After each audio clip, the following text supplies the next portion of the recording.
Okay, I guess the recording started. Okay, it's the 19th of February, 2023, and this is an NGL intro on a topic that has many words: needs, impacts, and resources, making decisions that care for more of us. And for those of you who have not been to any of these intros before, the way I usually do it is I have slides that I've prepared, and I go into the slides for one or two of them, and then I come back and be in dialogue, and then go back into the slides and go back to be in dialogue, because I love interaction. And this way is an integrative way that has both an arc of meaning that has some focus to it, as well as an opportunity to be an emergent space. And I would like to ask everyone who is not speaking to mute themselves. And I would like to ask Sage to support me by noticing open lines and muting them. Thank you. I'll do that. Thanks. And I like to start by hearing from 2 or 3 people who have never been to any of these before. What attracted you specifically to this topic? And then that will give me a sense of what people are coming here with. And then we'll go into the slide. So if there's anyone here that I've never met, even if you've met me, that situation is very common these days. I once went to an in-person workshop, and as I was walking to it, someone from a distance was waving at me, like really happy to see me. And I'm looking like, do I know this person? And then it turned out that she had seen me on video, but I'd never seen her. So it's this happens these days. So if I've never met you, I would love to hear from 2 or 3 of you. What attracted you to the topic? I'm not actually interested in hearing more of like, I've heard a lot about your work and now I want to see you and blah, blah, blah. This happens and doesn't give us connection to purpose. I want to know what is calling to you in the specific topic. So, anyone who's not been here before, I really would like to hear from you. Yes, Almut. Hi. For me, what was calling me was making decisions that are useful for more of us. So, yeah. What about it called to you? Pardon? You're repeating the title, and I want to know, where does it connect with something of substance for you? Really about the decision making. I'm living in a small community, and I'm working in some not hierarchical network. So decision making is always a question. Yeah. Thank you. Yeah, thank you. Anyone else? What speaks to you about this topic?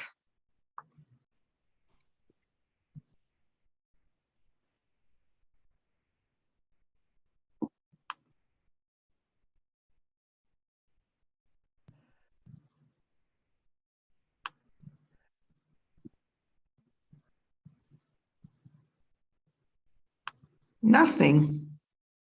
Okay. I guess I've never, ever in my life met Volkmar before. So let me hear from you for the first time ever. Wow, new person in my life. No, it's a bit awkward to not having something. And maybe I should have waited longer. For me, the the connection between healing and decision making is very interesting in two ways. One is how it prevents us from making decisions sometimes, how it can hinder us to make decisions sometimes, and how it can push us to make decisions sometimes. Linked to how we can overlook our own needs and or other needs. Basically, that's the interesting part for me. And how can we catch that systemically? Thank you. So I just want you all to know that I really am an interaction and dialogue fiend. I'm not here to talk to you. I'm here to talk with you. So having so few people say something, it's not giving me a lot of energy for the very complex task that is awaiting us today, because there are actually two intertwined topics within this one. And anyone who looked at the description might have seen this. This isn't a simple decision-making event. It is situating decision-making within the complex difficulty of where we are not equal. We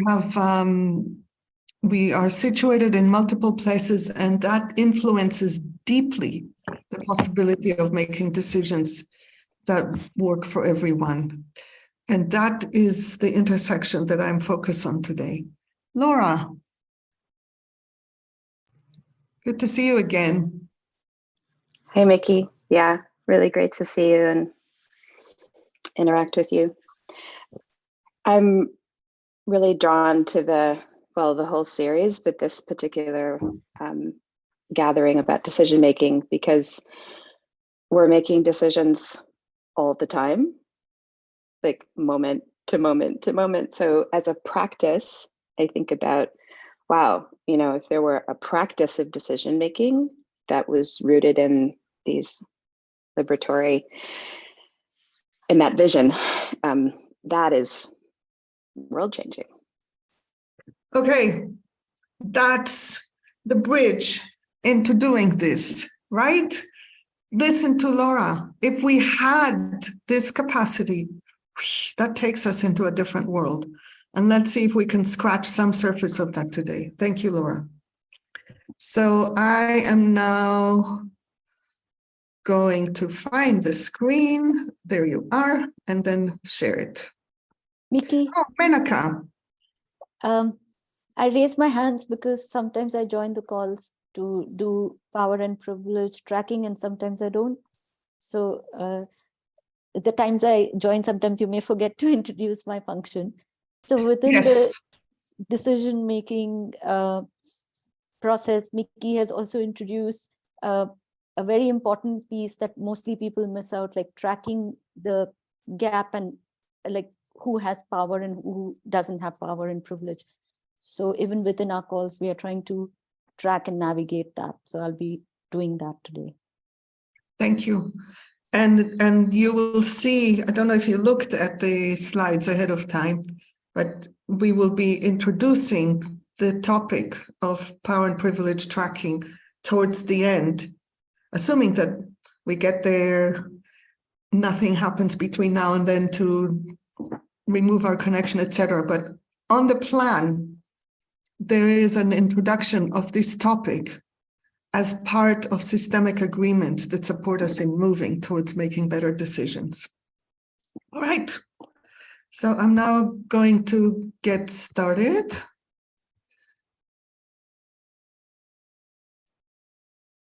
And I just want to get a visual cue that you're able to see the slides. Yes, great. So this is the topic. And I already said what it is, the intersection at which it lies. And because it is such a complex topic, I want to give an overview of what I want to cover today.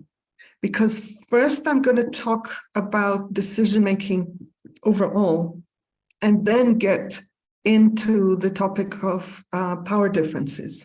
So for the first number of slides, we're not going to look at power differences because I want to establish a baseline of conceptual clarity and understanding of the challenges that we're facing even before we have power differences, so that we have that baseline into which we can then bring the additional obstacles that that power differences bring into it. So we're going to start with vision of what life could be in terms of decision making, where most of life is within flow.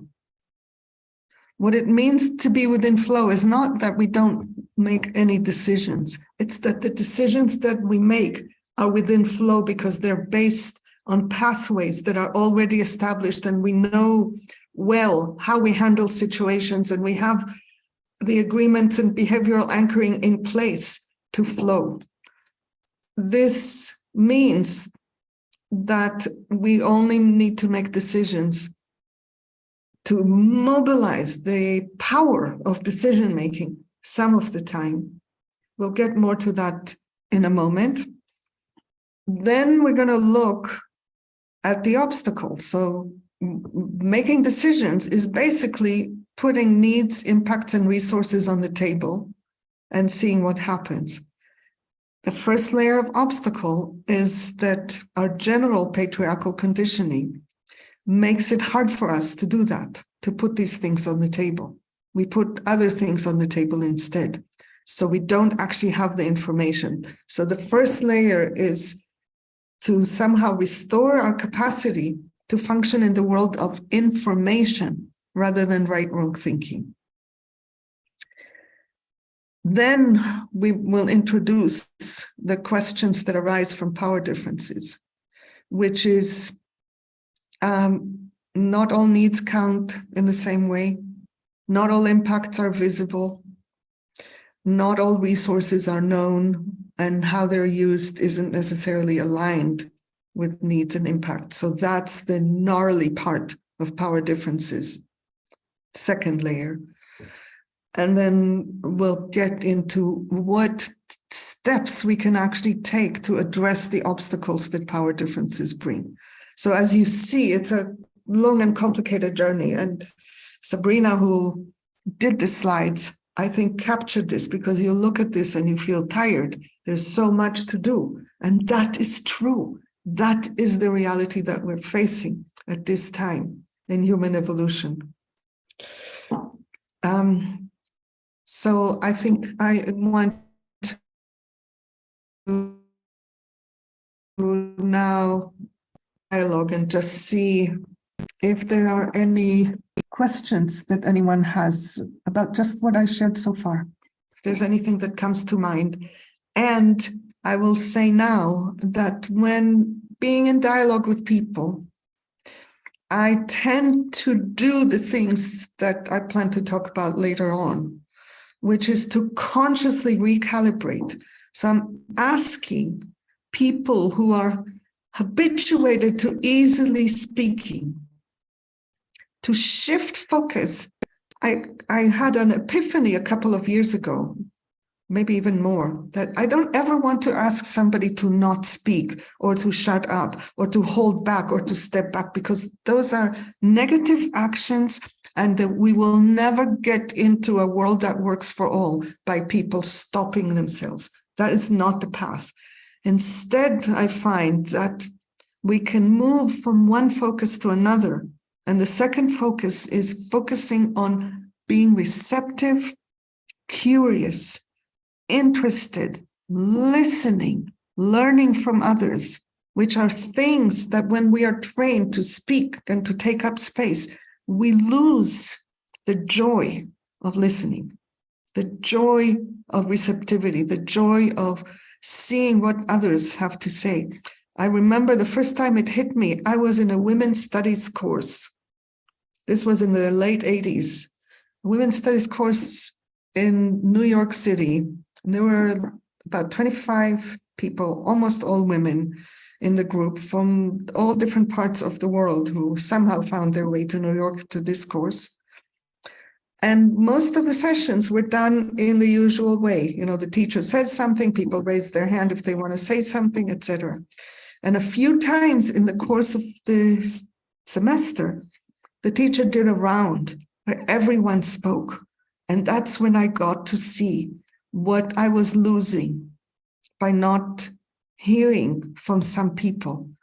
Depth of wisdom, experiences that I would never know and think about. I learned so much in this. I am someone who speaks easily and a lot, and I'm still working on learning to release the necessity to speak, which for me comes from contribution more than anything else, and trust it to life that contribution can come from elsewhere. That's a very delicate balance, and it's an amazing journey. So that's what I'm inviting people who easily speak to do, to embrace that quality of openness to hearing from others. And the people who usually listen and wait, maybe somebody else will say what I want to say and I don't need to. Or maybe this time I can relax and not stretch and not take the risk.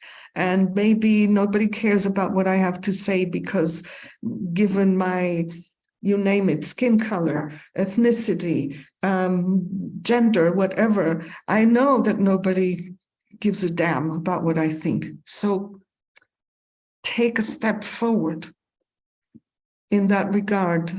And I want to hear from you first. And all this, assuming that people have comments and thoughts and questions based on the slide that I covered.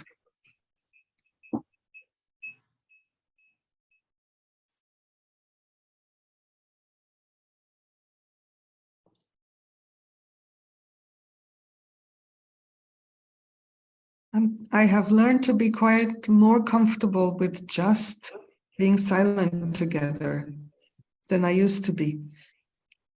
Sage, I think there's an open line somewhere because I'm hearing some feedback if you can look to see where it might be. So I'm just going to wait a few more seconds to see if anybody has any questions or comments.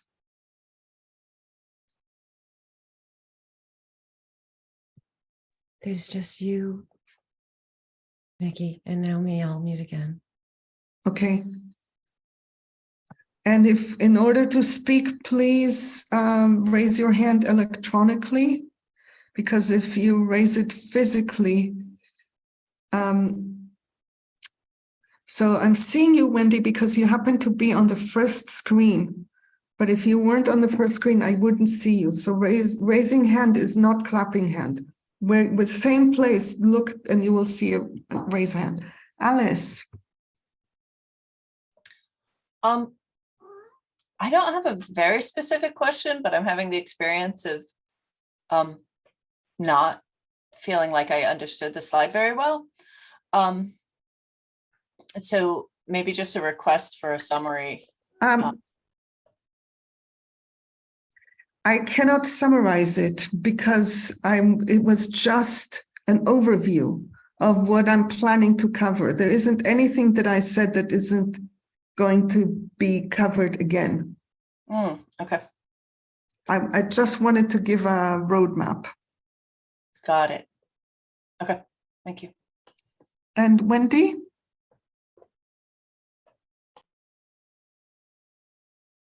I understood you to be asking for us to respond as to how this personally affected us and how we understood it. If you want to, if there's something that came up for you that you want to explore together, then yes. Most of my life, I've been in a leadership position or in a position where I had my own little universe that I could form however I wanted to form. But then I became sick and I got on disability and retired, and I've really shrunk into the background. And do not want to do that anymore. I want to emerge and I want to make a difference in the world. And I'm looking, I absolutely love NVC. I've been looking at it for a long time. I love the way you do your classes, and I'm looking for my pathway to step into some sort of leadership. And that's what I'm looking for in these classes. Thank you. All right, so I'm going to go back now to the slides and go to the next one, where I'm going to expand on the thing that oops, what happened? It somehow went out of shared screen. My regret. So I'm going to expand on what I meant when I said, in the world of vision, we don't actually need to be making decisions a lot. I want you to imagine, and I know that every single one of us have had those moments when there's a sense of flow, not just flow with yourself. There is like a dance, a group of people works so well together that you almost don't need to say anything. It's very clear in each moment who's the person that has the most capacity to do whatever it is, and that person does it, and you just dance around each other, and it's total joy. So I want you to imagine that this kind of trust in life and this spontaneous orientation to co-hold with others, whatever needs doing, that is our evolutionary makeup. That is the truth of who we are. That is not, like a rare miracle. That would be the norm if we weren't tampered with by the systems that got us to where we are. And within that vision, every once in a while, something interrupts the flow. That could be a project ends, interrupts the flow. If a project ends, you need to know what to do next. You run out of an ingredient. It rains when you weren't expecting it. There are all kinds of things that can interrupt flow. If we're still within trust in life, it would still be easy, because then we just put all the necessary information on the table and we decide what needs to be adjusted, adapted, or redone so that we can go back into the flow. This would happen some of the time, not most of the time. Conflict would still happen. It would be rare. Rare. Just imagine, just take a moment to imagine the possibility that conflict is rare. The exception, not the norm, the exception. When something happens that is beyond capacity to digest, and we somehow fall into separation or into some loss of trust, momentarily, not permanently, then we do whatever we need to do to rebuild trust. We gather all the information from within the conflict that is feedback that would support us in future flow. And then with all that information, we would go back to activating decision-making with revised information so we can go back into flow. This is the world of vision. And at the next slide, I'm going to take the decision-making part, because we're not talking about flow today and we're not talking about conflict today. We're talking about how to do decision-making. So I'm going to zoom in on this and look at the kind of like baseline principle that is going to support all decision-making if we're able to follow it. It's a very high-level principle, and it still serves. And here is what it is. It is so simple that it hurts. It hurts because so much of the time we're not functioning in this way. We figure out all the needs that we can figure out and attend to as many of them as possible. We figure out what are all the impacts that are already in the field or may happen as a result of doing this or that, and aim to attend to the needs with the least negative impact possible. We may not be able to have no impacts. We live in a world of finitude. We live in a world of complexity. We want to minimize them. We want to do it within available resources, which means both not going over capacity and not going under capacity. And in our current way of living, we do both. We underutilize many people and we overutilize many people in ways that are not sustaining for the whole or for the planet. And once we have all this information, or how we get there, is we lean on what our big brains were designed for, which is to make complex decisions that integrate lots of information. That is our unique feature, is being able to integrate lots of information into creative solutions. This is the fundamental principle of decision making. If we could follow this, we would be in an amazing place. And next thing is to look at, why don't we then? But before we do that, I want to go back and see what questions or comments arise in this moment.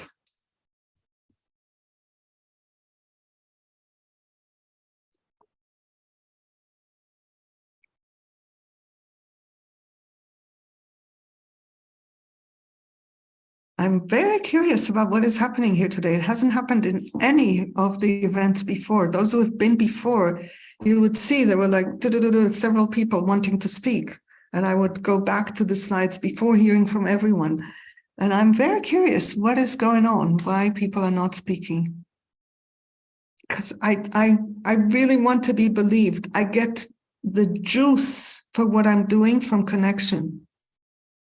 The telling you about the concepts isn't giving me the juice, it's the relationship that does. So I am very curious to hear what thoughts are happening in people as you're hearing about this.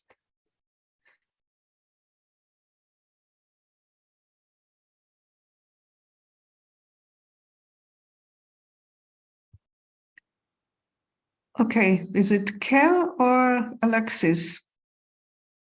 It is Kel. Can you hear me all right? Mm-hmm.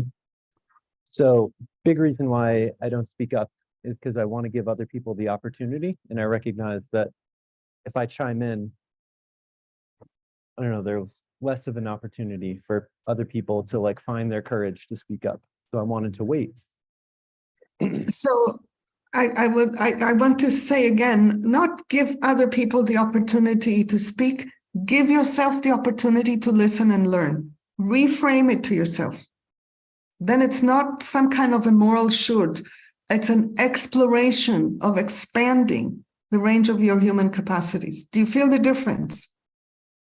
Yeah, that's something I'm very, very keyed into, wanting to embrace and open up to the diverse range of possibilities that comes from listening to people who don't speak as often. Okay. And having said that, what is on your mind? Oh, I think it is just a lot of curiosity about, and we may go into this in the next slide, but your specific process about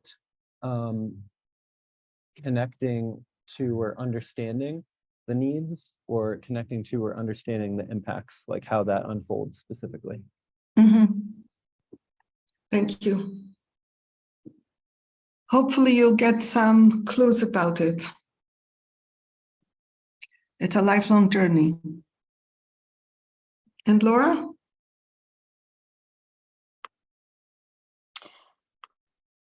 Yeah, I'm someone who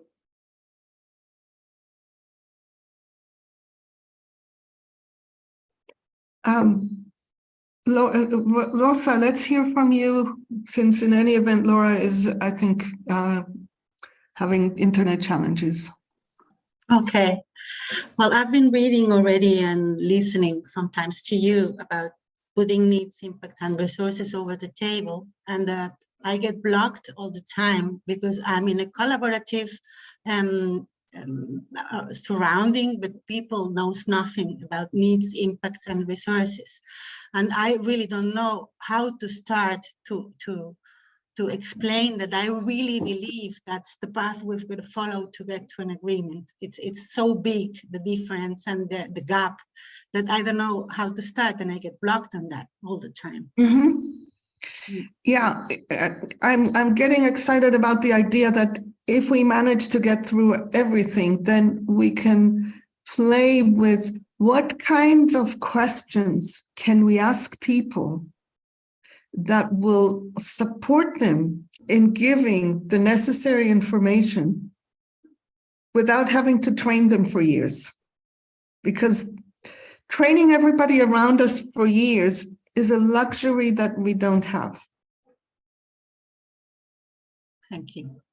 Yeah, so we'll see if any of that can be planted in. And Laura is still not challenged internet-wise. So let's hear from Sanya. Hi, I actually have a question. From your presentation, you were talking about the existing system in flow, and then something changes in the system, and then we see what do we do about it. So my case is different. I'm usually bringing initiatives, and I'm initiating new things, and I want to, get others on board if they're interested. So I bring novelty, and I want to see what kind of flavor of this novelty is needed. Would it be covered anyhow? Or completely? Then you are heavy duty in decision making. Yeah. Because basically you are constantly disrupting flow. I'm not saying that in a negative way. You just are. I so know what you're talking about. Wait a minute, we could do it this way. Ugh, the flow stops. And people may be more or less open to it. And it requires a lot of navigation of decision making. And one of the things that we don't think a lot about is the decision making takes a lot of brain calories in the most literal physiological sense. I was in a relationship with an ER doctor, emergency room doctor, for 7 years. And I learned a lot of things that I didn't know. One of which is that people who work in emergency rooms, the way their burnout looks is it's hard for them to make decisions. Because if you think about it, when you're in an emergency room, that's no flow. It's constant triage. There's a reason why they have the word triage. You're constantly making decisions that could have life and death circumstances without a stop. And what is odd is you don't lose your preferences. You lose your capacity to work with them and make a decision. So when we first started the relationship, I thought, okay, she can't make decisions, so that's fine. I can make them. And she even said, I can't even think about what to eat or where to go for food. Why don't you decide? And I would say, okay, let's go to place X. And then she would say, no, I don't like place X. And initially it was like, what are you doing to me? You're asking me to make the decision and then you're not liking it. I don't want to function like this. But eventually I understood that it was outside her capacity. So decision-making takes a lot from us.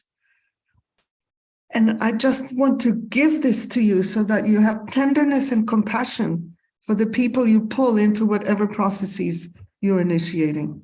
How's that?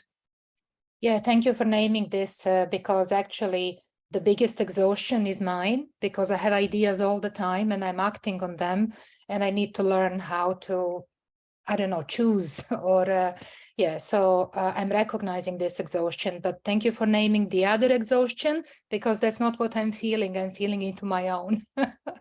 Yes, but I think that my guess is that your exhaustion is about being alone and not having people join you as much as you would like for doing something with the ideas and initiatives that you bring.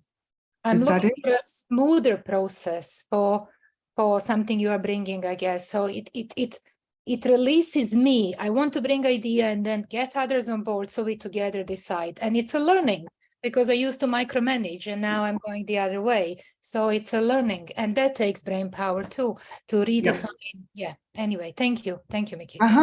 Thank you. All right. So now we are going to look at what happens that makes it hard.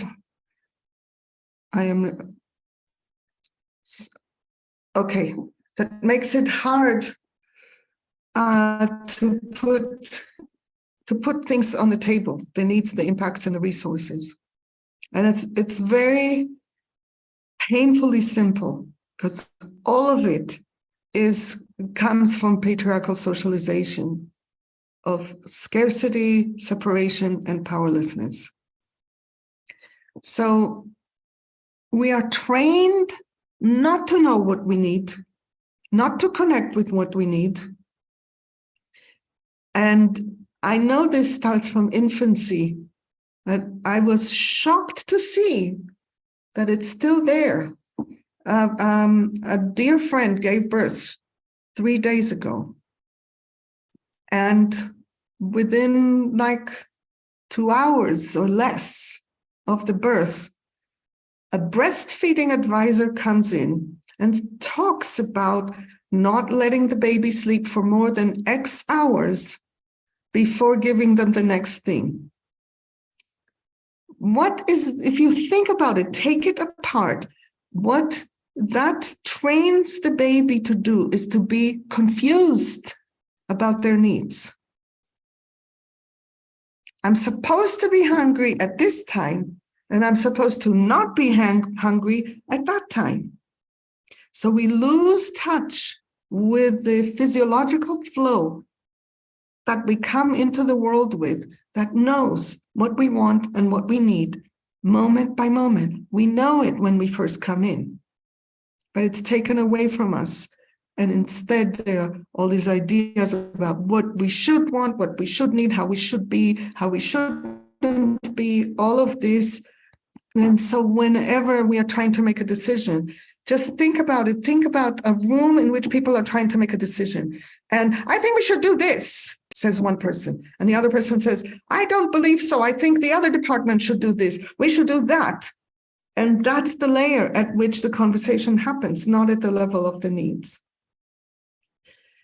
So we need to find a pathway to move from shoulds and concepts to needs. And I'm looking at you, Rosa, you are still on my screen. And I'm thinking that's problem one that you're facing. Yeah. Then instead of putting impacts on the table, if we even put them, we put them through the lens of blaming and shaming other people.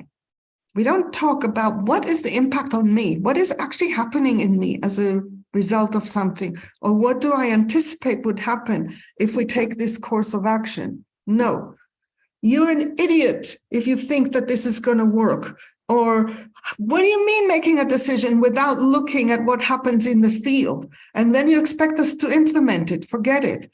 This is how people talk.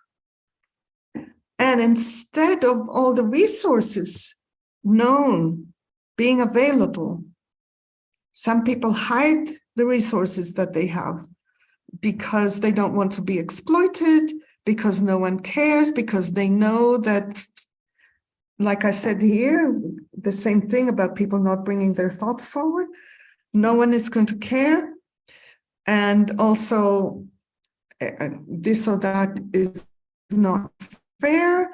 And if that person should do this, more or less of this, and I deserve more, they deserve less, or they deserve more and I deserve less. All of these frameworks that come to us from the patriarchal paradigm of scarcity, separation, and powerlessness interfere with putting simple information on the table. So that is the content shift that we need to make, to know what it is.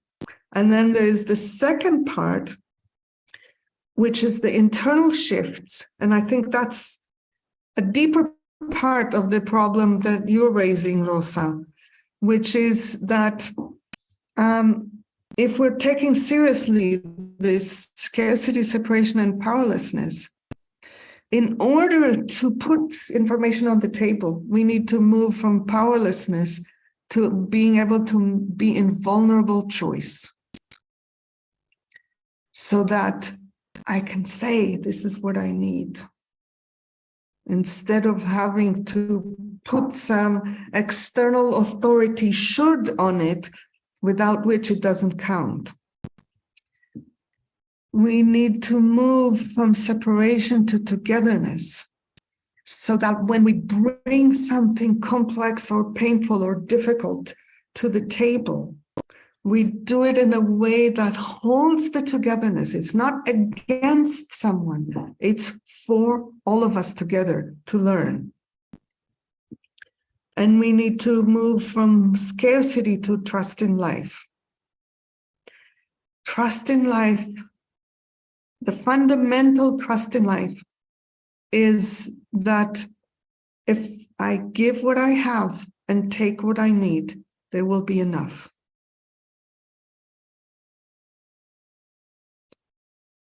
Those are the three shifts that are necessary for us to be able to put the information on the table. All right, I'm gonna pause again and try my luck again to see who has.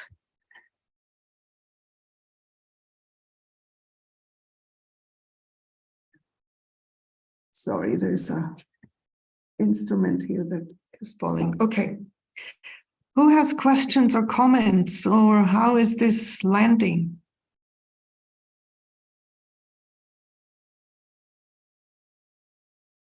Daria. Hi, thank you. The first two aspects of it, from powerlessness to vulnerable choice and from separateness to togetherness, to me makes it's very easy for me to implement. The third, the scarcity to trust in life, that one I tend to have sort of not issue with as a concept, but the reason is because I work in a job, like I think many people, where you are an employee and you make a very limited amount of money. And so the resources, money, is already in a scarcity component. So I guess my question is, how can I utilize that third separation, scarcity to trust in life, in a job where you are already in a vulnerable position? Yeah. The first order of business is not to move beyond your capacity to take risks. Can you elaborate on that a little? Yes. Operating from within trust in an environment that is where mistrust is built in puts you at risk. I don't want to pretend like it doesn't. It puts you at risk for being taken advantage of. It puts you at risk for being ridiculed and ignored and dismissed, etc. Is that clear? Yeah, it is. Like, for example, if you were to say, there's I don't know what your job is, I'm just making up.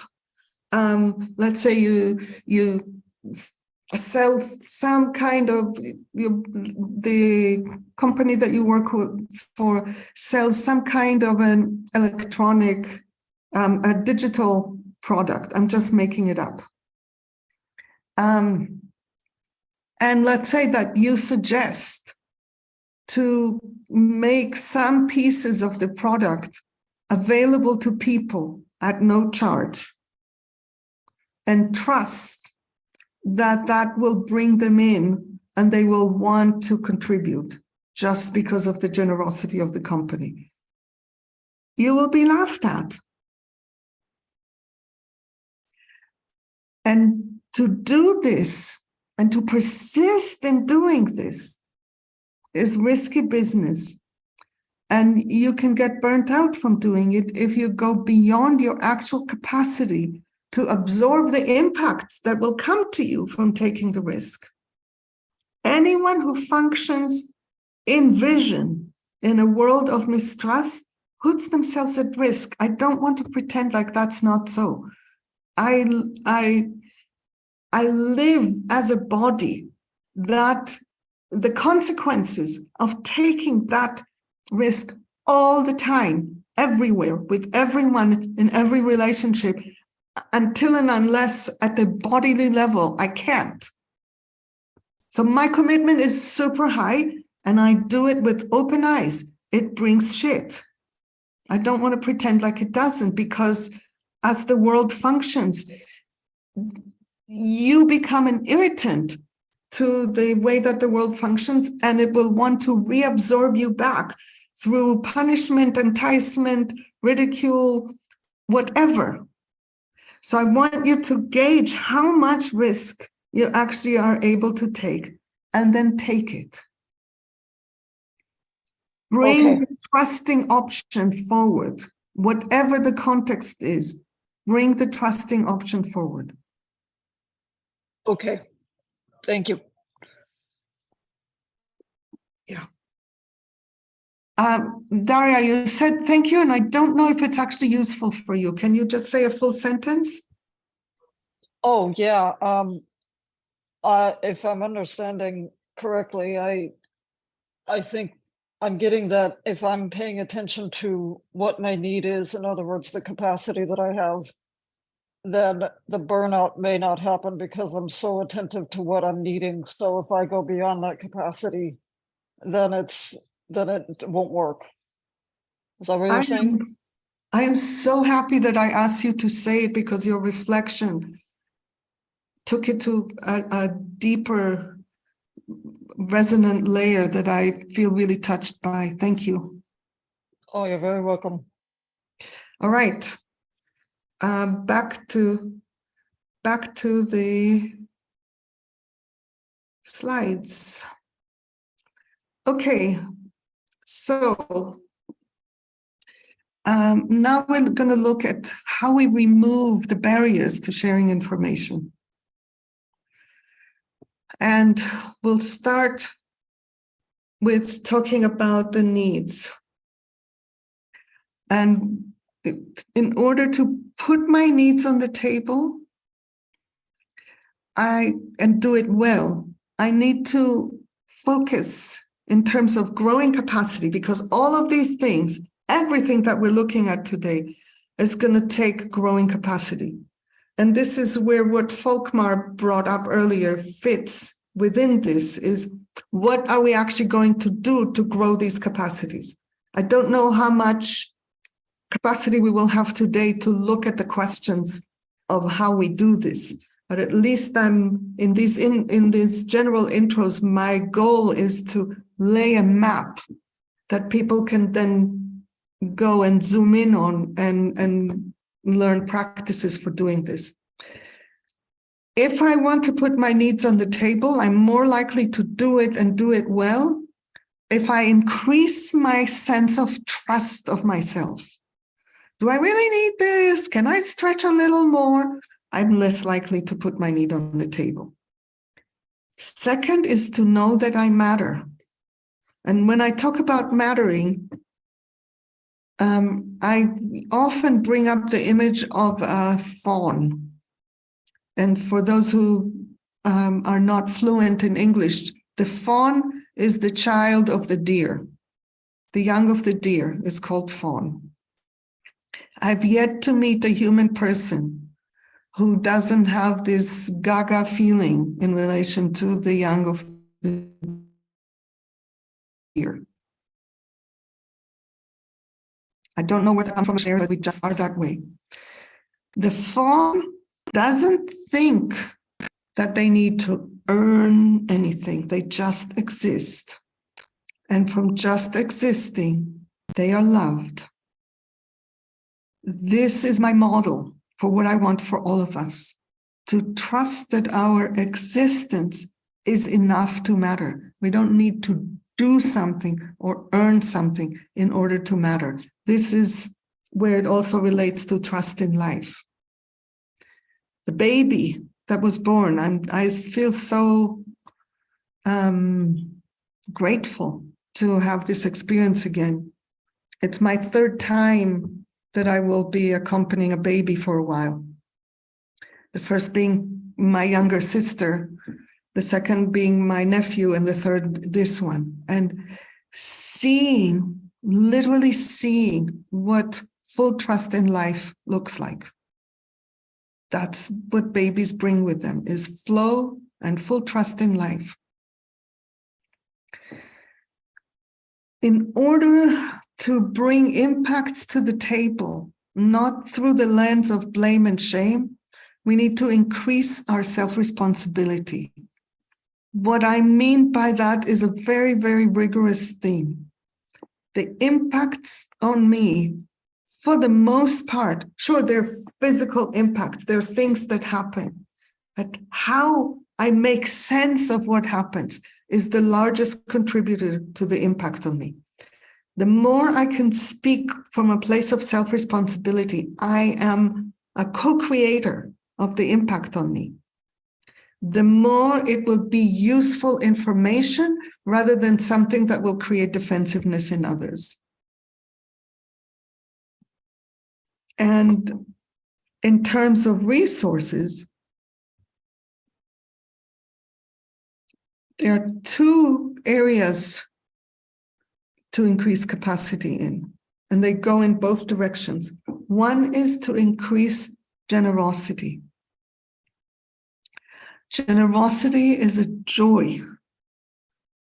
In the world of global North capitalism, when I moved from my little country that at that time was still quite behind, I come from Israel. It was still not what it is now. It wasn't totally or fully part of the global North capitalist exploiter states. When I moved to the US, I was struck by the thought that people did not understand the joy of generosity. Generosity was filtered through the lens of should. And those who have the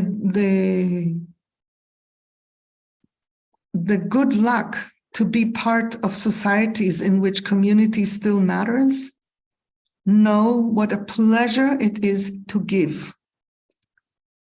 In order to have accurate information about what resources are actually available, we need to increase our generosity, the willingness to share what we have, what we know, what we think, our ideas, our material capacity, sometimes even money if needed, to just increase generosity.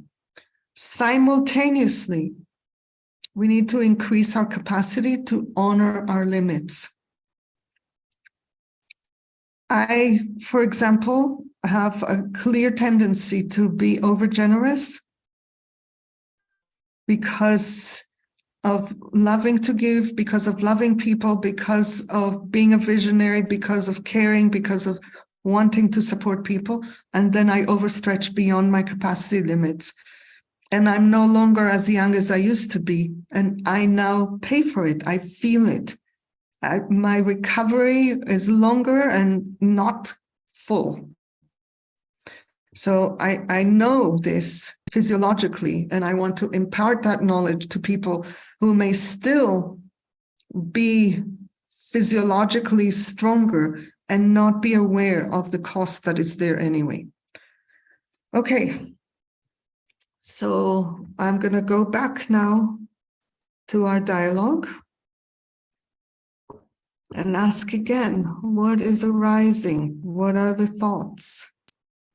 Anyone who hasn't spoken, I'm happy to listen to you, and I would like to see if there's anyone who hasn't spoken yet or who is from a group that is usually not represented, who would like to say something, ask a question, make a comment, share an insight.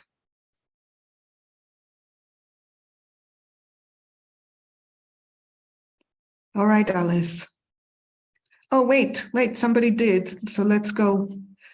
I would not know how to pronounce your name, and I would like you to do it for me, and then I will practice. Hi, Mickey. Thank you. I usually say just call me V for short. No, please say it. I'd really like to try to use the way people refer to themselves. You pronounce it Vaitier. Vaitier? Yeah. I won't remember, but at least I said it once. I just really want to share, it really touched me when you mentioned about the generosity part of it. I grew up on an island in the Caribbean, but I live in Europe now, and I see so much of that is missing. Well, I find that it's missing the joy of generosity, and it's still based on that exchange for the most part. Yeah. I don't be all black and white in it, but for the most part. And it was just such a joy just hearing you mention that. Like, oh, thank you. So that really yeah, I love it. I'm so grateful to hear this.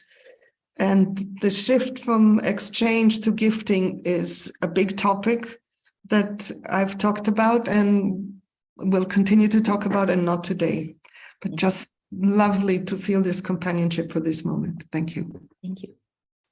Alice? Yeah. So we've got this 3-part model, right? There's needs, impacts, and resources. And you kind of talked about, they get replaced by blame and shame, deserving, and shoulds. And you also talked about, but did not write down where each of them break down, like why we don't do needs, but instead do. Is that the one that goes to shoulds? But anyway, my question actually is, when you talked about resources and you said,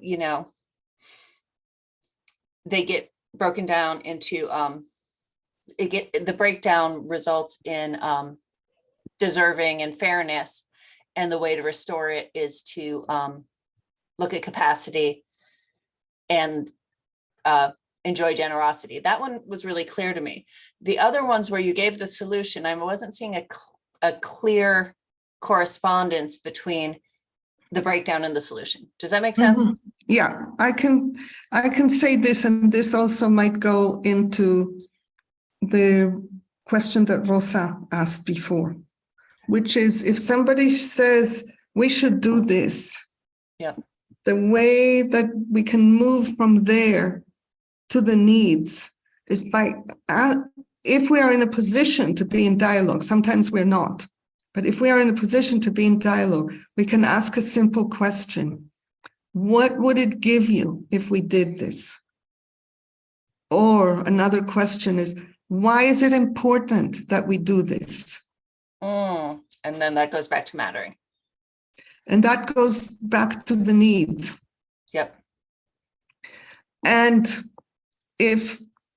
so that's the should to need thing. And if you are with the other one, which is, the person talks in blame and shame. When somebody talks in blame and shame, you have a good clue that they are probably activated. So it isn't a moment in which direct asking of a question would land very well. You first need, if you have the capacity, to do a tiny bit of receiving. And it doesn't have to look like, oh, yes, I can see that I was an idiot or that so-and-so was an idiot. No. Sometimes the best way to receive, I learned it from my sister Anina, is one word, 3 letters. Wow. Mm. It is a super effective word. Somebody says whatever, and you say, wow, and mean it. Not like, oh, Mickey said to say wow. No, that won't work. But actually open your heart to the reality that even if this person's impact is based on 100% misinterpretation, even if that is the case, they are suffering. It's to their suffering that I open my heart, not to their story. Okay. And that's the one where self-responsibility was what we... Yes. So basically, gently, we want to guide the person towards as much self-responsibility as is possible in that moment. So wow settles the nervous systems. Expand, elaborate.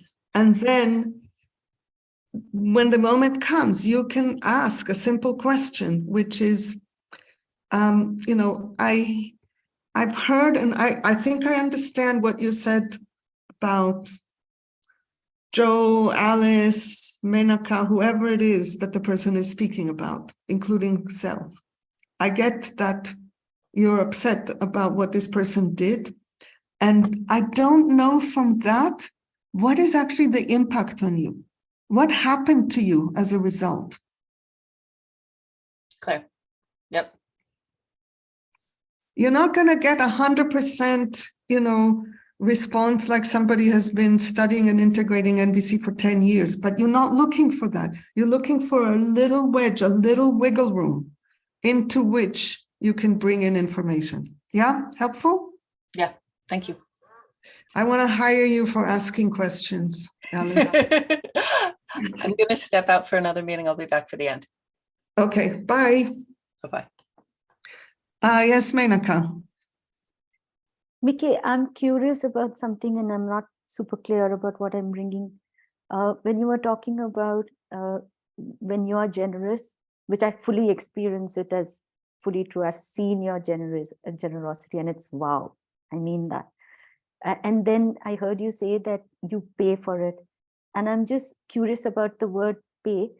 Is it within like capitalist and like, it just brings up a little bit of red-handed. So I was just wondering like if we can use another word, maybe impacted. I don't know what. I think that probably the reason why I use that word is because I am in a low capacity moment where the degree of impacts on me is overstripping my capacity to bring the quality of care that I want to my language. Yes. So what I would say is that I wouldn't want us to be generous beyond our capacity to be okay with others not responding in kind. Yes.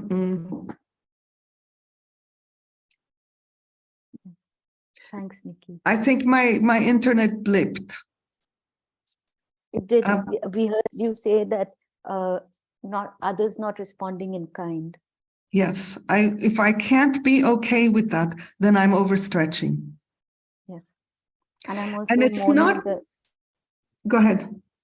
I'm also mourning the impacts on you, Mickey. I know, thank you. And I don't mean that wanting people to respond in kind in a tit for tat. It's not even that I want people to be generous towards me. It's that I want the quality of generosity to spread around. And when I'm generous and others don't respond in kind towards anyone, not just specifically towards me, then I feel the weight of it. And then it ends up, leaking in that way, which is a way that isn't fully self-responsible. I'm glad I checked, Mickey. Oh, me too. Yeah, thank you. Terry. I'm just a little bit confused about when you said we make sense of what happens, we make meaning out of what happens to us. And then we take responsibility for the impacts of that on ourselves, on other people. Okay, let me first tell a tiny story. Okay. Someone I know was raped. I mean, lots of women I know were raped, but this particular person wrote about what she did and how she acted while the rape was happening. And it was jaw-dropping, amazing what she did, how she engaged with the man and how she worked out, got him to leave her house and all of that. And at the end of the story, she says, so the internet is a little spotty. We didn't miss anything that time, Mickey. It came through. But now you wrote. Nope, they are. Okay, it's coming back. So at the end of what she wrote, she said, am I on now? Yes, you're on. Okay, she said, I'm probably one of the very few women who have had no unwanted sexual experiences growing up. And that gave me strength to know how to respond in that moment. So the response in the moment isn't just to what the person is doing or to what is happening. It is also to the entirety of who we are and how we orient to what is happening. It's an extreme example that I think drives home the point. I'm sure you've had the experience, let's say, of somebody, you make a date with somebody to go to the movies, and then they're not there. And you build up a whole story of who they are and they're irresponsible, and there were 5 other instances where this happened or whatnot. The next day they call you and they tell you that there was someone on the street that had an accident and they got involved and their phone fell and broke as a result, and they couldn't let you know that they couldn't come. And your entire upset evaporates. But the action that happened was the same action. So that's what I mean. We participate in shaping the impact on us. It's a very delicate point, and it will become exponentially more delicate when we get to the part about power differences. Okay, thank you. Melissa? Oh, hey, I would love to be able to read that thing that she wrote. Where can I find it? I don't know. This was like 35 years ago in a publication that I no longer have access to, and I don't even remember her name very well. Okay, thank you. Okay. However, something not too different, you can read in the book The Powers That Be by Walter Wink, where there's an account that I'm quite sure I've shared in your presence about a woman that found a man in her room in the middle of the night and handled it well because she had the thought that her safety and his safety were intertwined. I'm not going to tell this story, but it's the same. Yeah. Thank you. All right, back to the slides. All right. And the other side is, and this is the last bit before we go to power differences. The other side is, even if people know how to put their things on the table, there is still the part that has to do with integrating the information. And that presents its own challenges that are different. They are still the result of patriarchal socialization, but they're different challenges. So if we want to remove barriers to integrating, the first thing in relation to needs is to increase capacity for not knowing. It's a deep capacity, because in order to have a creative solution, we need to be able to look at two needs that I don't have any idea how we can attend to both of them, and still hold them both without knowing what's going to happen, and release. That's a capacity that we can develop, the capacity to not know. It flies in the face of science, capitalism, patriarchy, everything that tries to control anything else. We want to know, we want to nail it down. The longer we can stay with what is without knowing what will be, the more creative we become. In order to integrate impacts, the capacity we need to increase is compassion.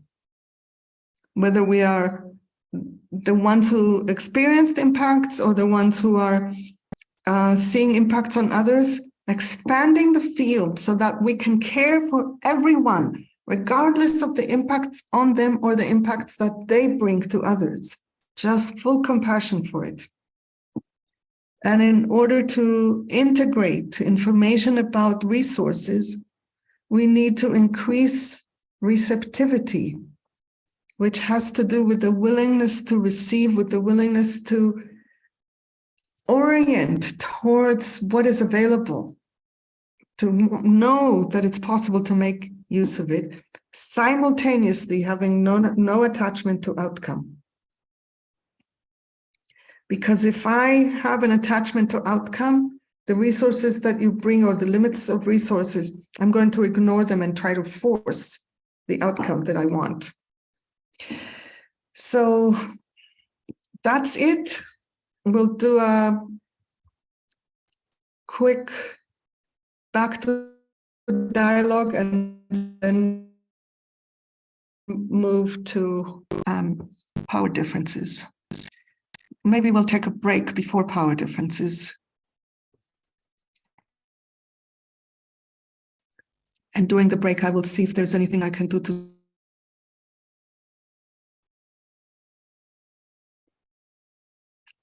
Okay, I don't know how much you heard or not heard. I was saying. Go ahead. I was saying that I'll see what I can do too, and then it went out.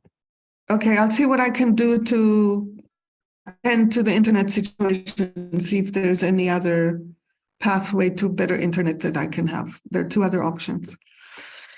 I can do that during the break. So, did you have a question, Sage?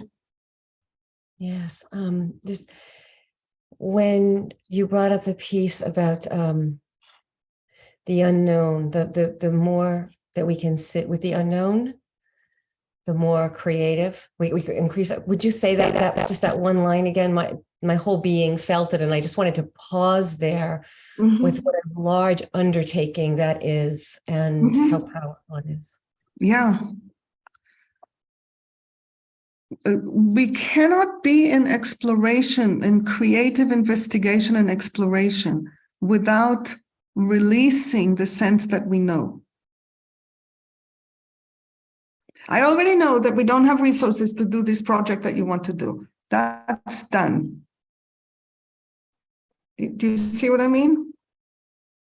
If I can be in not knowing, I have more room for curiosity.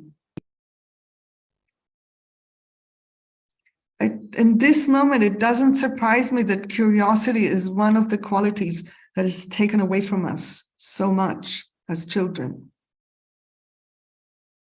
School destroys it if our parents don't. there's also the piece though about like the longer we can be in it, and Yes, information is available so quickly right now that this idea of just waiting in the unknown it's almost a lost art. So I really appreciate you naming that. it's the same as what Marshall Rosenberg was saying all the time. We stay with connection. The longer we stay with connection before trying to come up with solutions, the more likely we are to be, this is not his words, these are mine, to be in enough togetherness to be able to find something, because our creativity comes from togetherness. You know, when I was doing my longest project of working with convergent facilitation, which was a collaborative lawmaking project that lasted 2 years, one of the things that I noticed, it wasn't always the same person who came up with a creative solution. There were 25 people in the group, and there were about 8 people that at one point or another brought forward the breakthrough idea that brought people together. So that was a really, really palpable example of how creativity is a collective thing. It's not some exceptional individual that always comes up with the solutions. Yeah?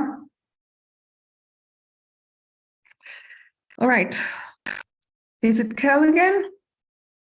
Or is it the other one? No, it's Kel again. I just wanted to remark upon something in you sharing about the legislative piece. I'm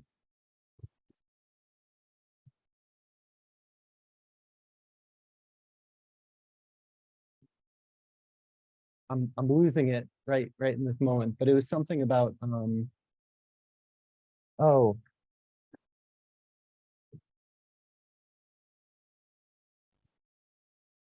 I've lost it. Maybe it'll come back. It was just appreciating the beauty, I think, of shared creativity, but yeah. Thank you. So let's take a little, oh, we have more people before the break. Yes, Darlene. So I have so many thoughts running through my head, but the work that I do has a lot been around bringing people together and standing in that, holding that space of not knowing, but with the belief that with bringing all of these people together, with not just naming their needs, but then what they can bring. So kind of everything you talk about is a lot of the work I've been doing.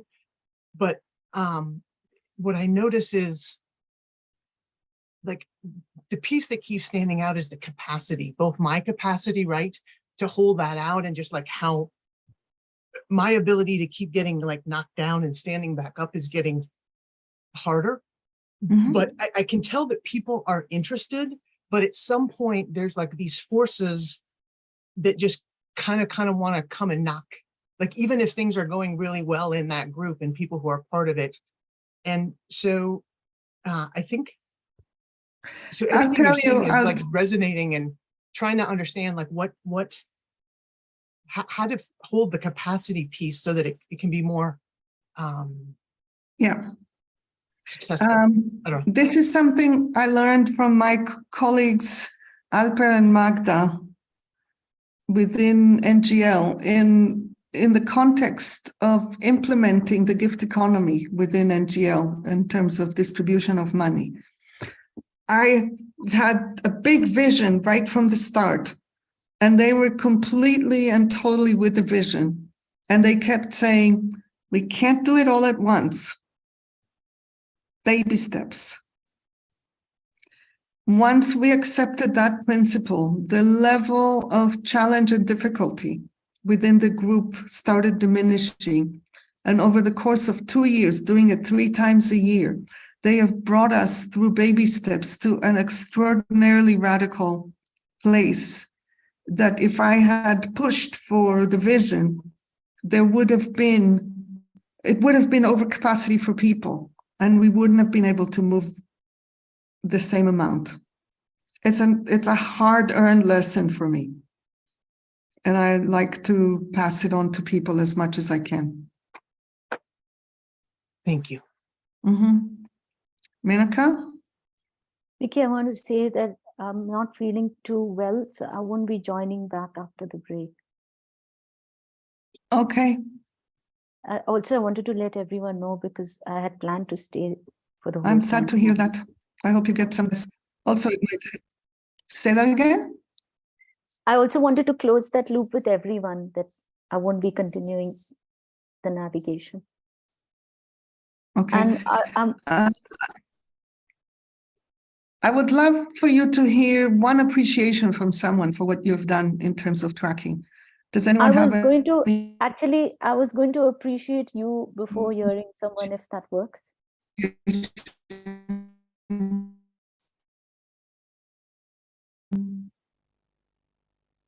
I'm sorry, I didn't hear you. Say it again. I had an appreciation for you. First, Okay, you give me an appreciation and I will still ask somebody to give an Yes. appreciation to you. okay. My appreciation is, first of all, in recognizing the need for such a function and to including power and privilege pieces in the presentation itself. And in the beginning, when you invited people that to have the reframe, that it's not about not speaking, but to grow our capacity to listen. In that, I sense the consciousness of liberation for all. So I Thank really you. thank you for that. Thank you. Anybody with an appreciation to Menaka? Especially someone who hasn't said anything yet. But not necessarily one.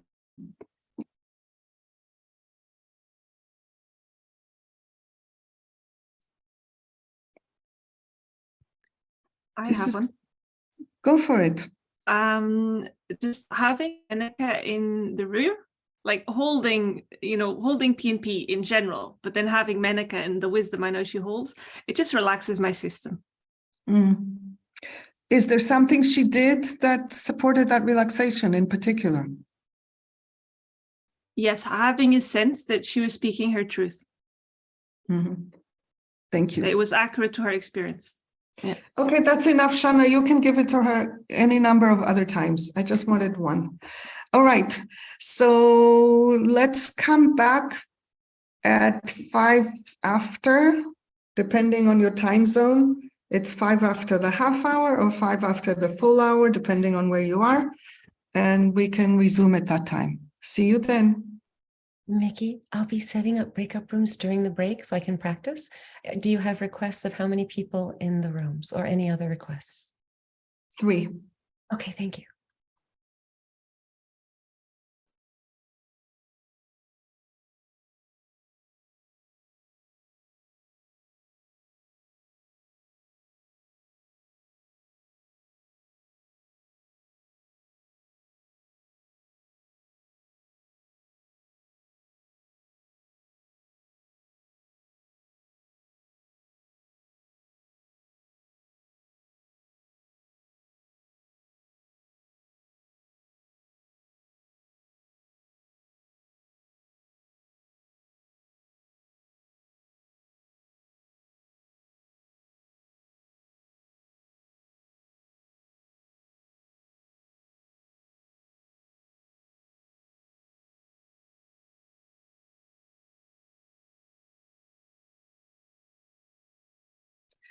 All right. So now, one could argue that this would have been enough for an NGL intro, right? Just the stuff that we've done so far, and we could talk about it for hours and go deeper. And I want to introduce a layer of complexity, which is what happens to all of this when there are differences in power between us and how they affect all of these variables. It wouldn't have been possible to start that without doing this prep work. And I hope that it will now make sense in this way. Okay. All right. So what do power differences do? This is the complexity that they bring to us. When there are power differences, they shape whose needs get named or don't get named, and whose needs are prioritized or aren't prioritized. So, and that is something that happens both by the people who have more power and by the people who have less power. So both women and men prioritize the needs of men. Both white people and people of color prioritize the needs of white people. Both bosses and employees prioritize the needs of bosses. This is a pervasive phenomenon that is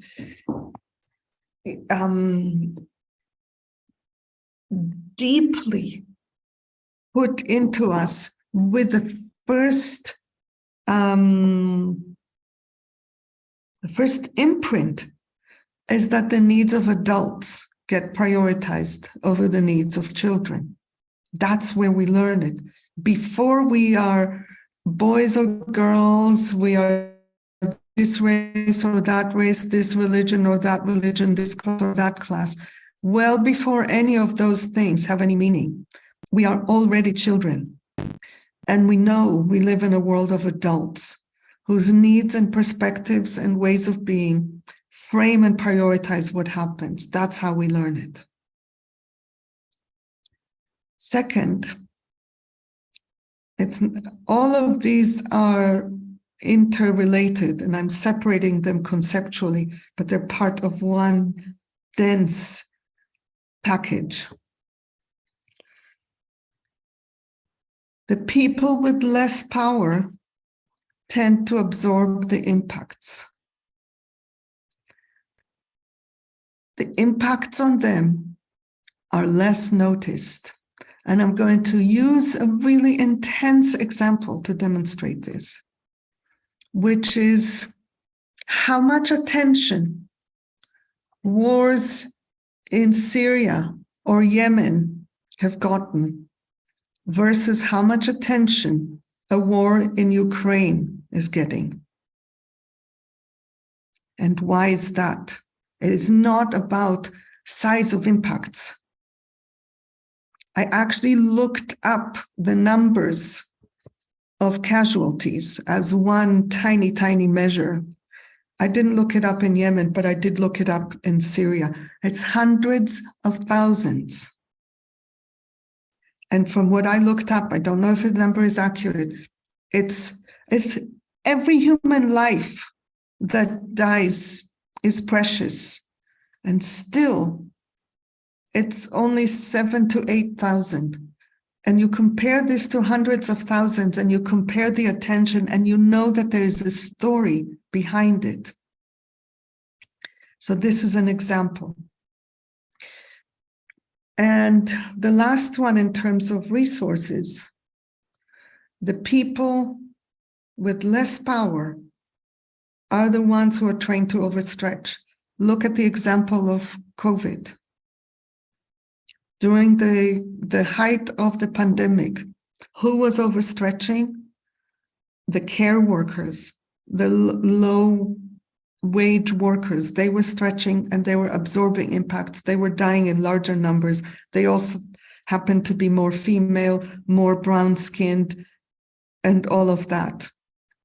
That's one side of it. And the other side of it is whose gifts are seen as a resource. So in the US, when people serve on a jury, their first task is to select what is known as the foreman. And it is indeed a foreman, because overwhelmingly, the juries select the whitest male with the most education to be the foreman. And no one tells them to do that. It's deeply ingrained. That's the person who is going to be seen as having gifts and resources and something that they can offer the group in terms of leading. So this is what power differences do. And I want to now take a bit of time to hear from people. If this is visible to you, if this is clear, I really want to take a moment for this before we continue. And I'm seeing your hand, Daria, and I want to wait to see if there's anyone who hasn't spoken yet, who might have a question or a topic to raise. We'll just wait a few seconds.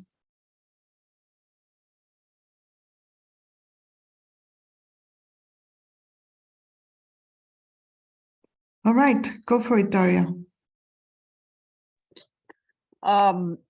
It's hearing you very clearly talk about the power differences. It makes me, I mean, I already was aware of it and systemic racism and all that, but hearing it makes me feel so simultaneously sad and angry that we still live in a system that allows for this to continue. And I am so, I guess at this time, I am needing to know that something can be done and that there's something I can do to continuously do to get closer to the gifting, the needs-based kind of living that I want to live in. And so I guess I'm just expressing really just how profoundly sad and yeah, you get me. It's wrenching. It's wrenching. Yeah, it is. No, it is. Yeah, the rest of our time together, I'm focusing on what little steps can we take in the direction of shifting these patterns or compensating for them. And the reality that I'm seeing is that until the larger systemic conditions within which we live shift, until we are socialized differently, our capacity to shift these patterns is small. And that doesn't mean not trying or not doing what we can. It is a painful, sore area of being human. Yeah.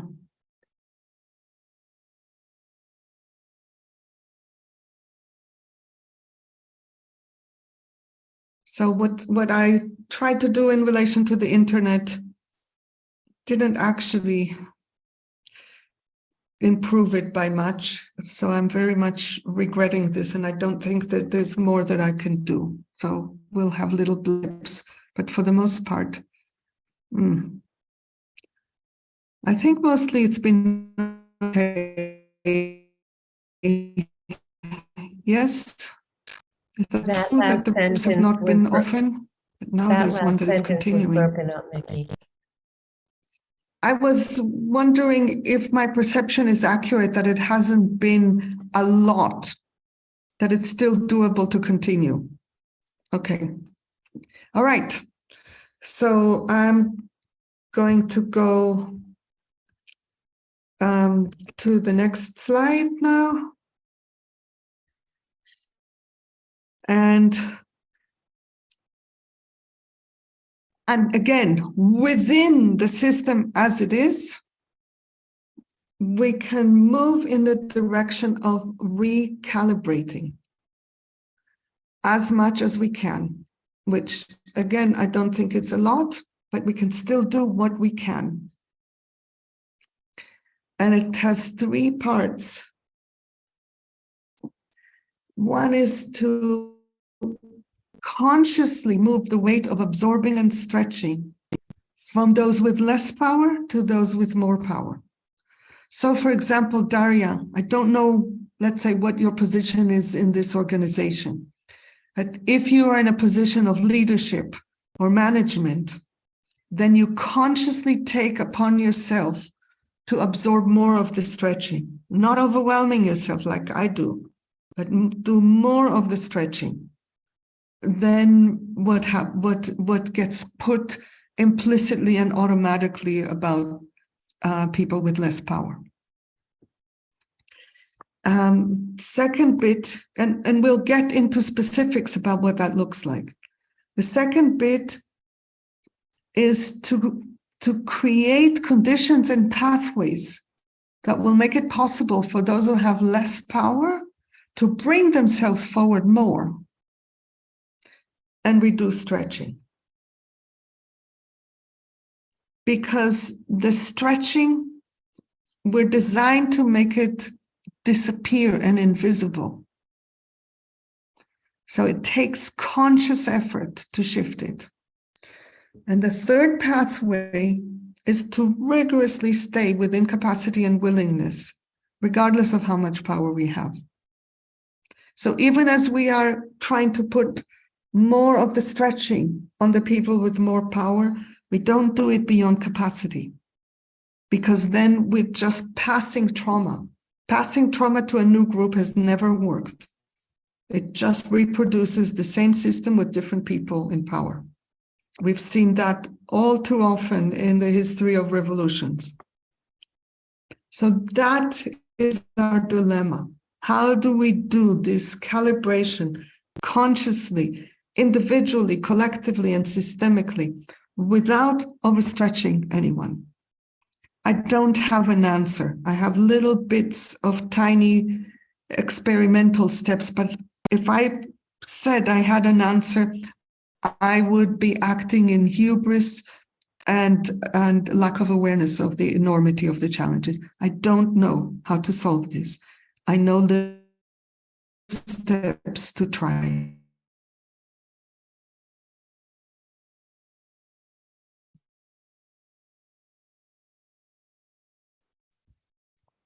I go and say intensity of information, and then I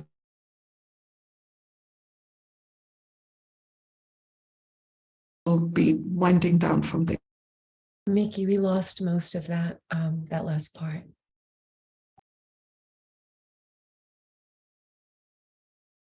And I don't hear you now.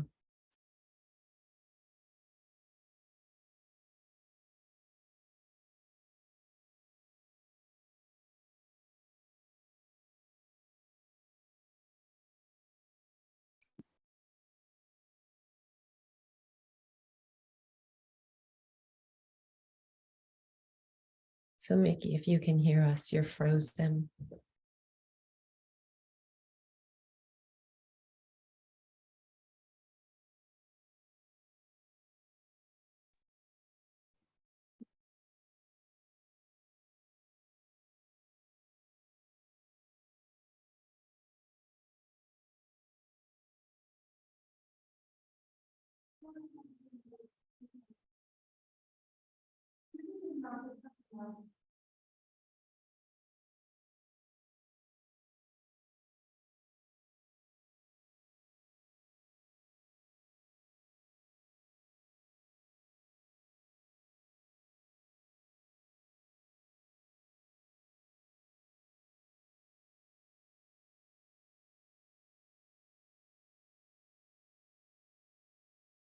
I went to get a hotspot.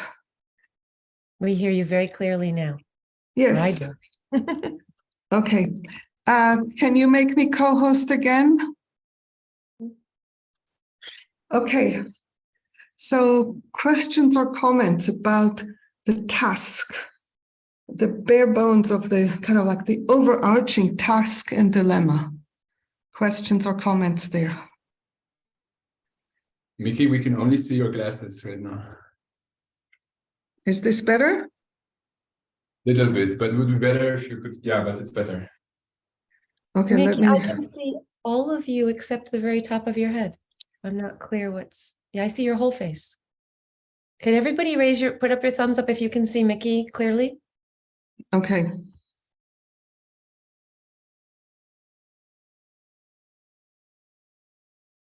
Okay, so questions, comments on this. I think I just kind of like presented a very dense picture of one of the core dilemmas that humanity is facing at this time. What is coming up in you? What are your thoughts as you face this?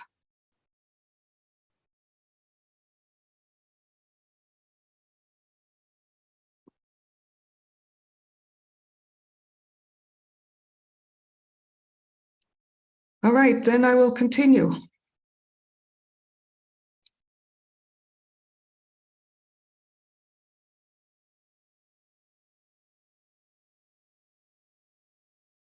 All right. Yes. So again, on the side of having more power, one of the ways that we can recalibrate at the level of needs is to shift what we put on the table closer to the deeper needs and away from, I want it that way, the preference. It's a practice and we can learn it. That's one. And the second is to consciously take in the needs and even the preferences of those who have less power and doing what I can to integrate them. It's very rewarding when we can do it.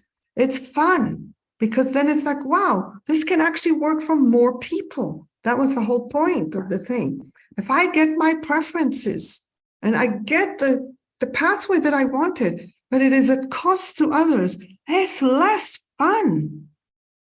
Because then I always need to deal with the ramifications of that. If I can integrate, it's more fun for all of us. So those are the two shifts at the level of the needs. One is in relation to the people with more power, my needs. If I am the one with power, I integrate myself more stretching towards the deeper needs and less prioritizing of my preferences. And the person with less power, I am proactively integrating them as fully as I can, even if it means taking their preferences and prioritizing their preferences over mine, so long as it's still in line within my needs. That is the dance at the level of the needs.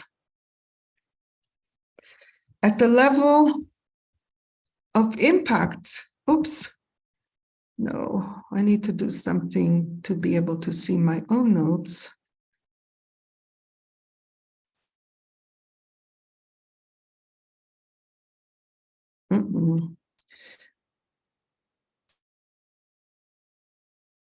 I can't make it do what I want it to do. Okay, at the level of impacts,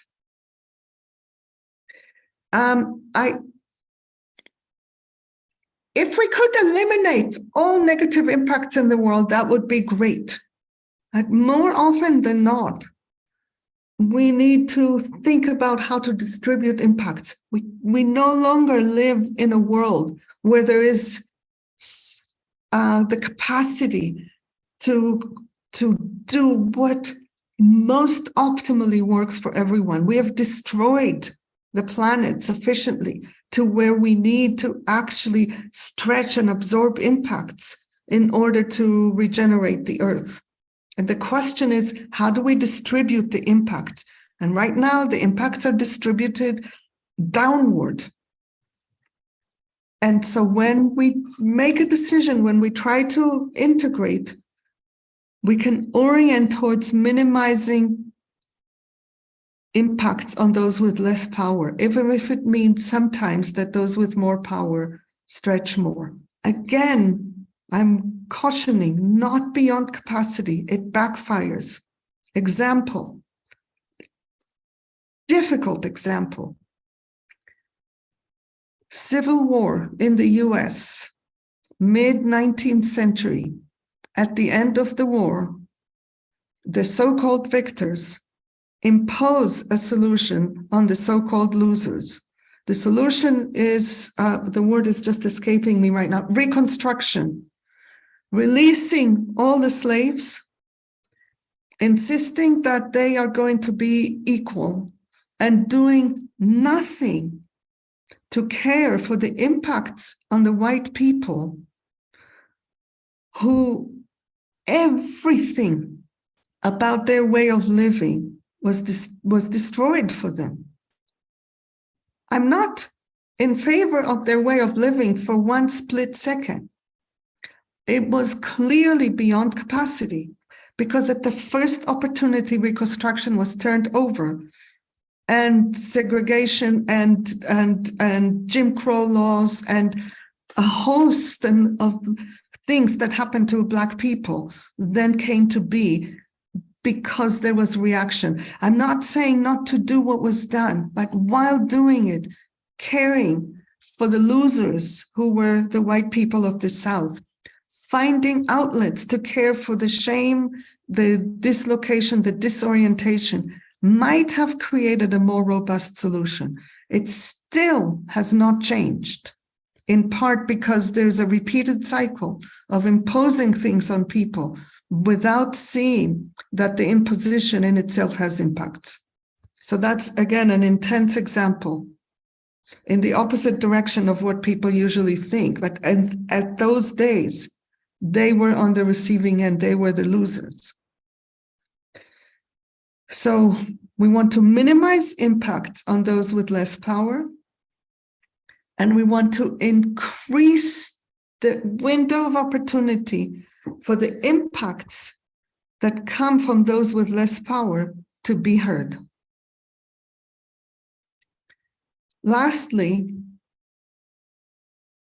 in terms of resources, those with more power, superficially, are doing more of the thinking and managing and holding vague things, and those with less power are doing more of the doing, the tangible grunt work, the material work that it takes to run this world.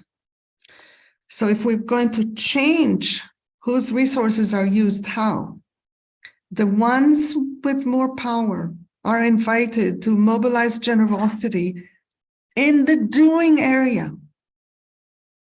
So if you're a man, wash dishes. If you're a white person, go do the work of supporting with practical capacities, the work of organizations that are doing work to change. Let them do the thinking. Open with curiosity towards the gifts and ideas, not the doing, the gifts and ideas of those with less power. You will increase collective capacity the more this is done. This is intense practices. And those of us who are engaging in community living experiments, of which 4 people are right in front of my eyes right now, I think you know exactly what I'm talking about, right? And so both in our pod and in your pod, I know that this experimentation is alive, and I actually had our experiments in mind in part in framing these pieces. So I'm going to now go back to dialogue and open it to hear from people. How is this landing? Where do you find, if any place where you have more power than others, watch what happens in you when you imagine doing these things.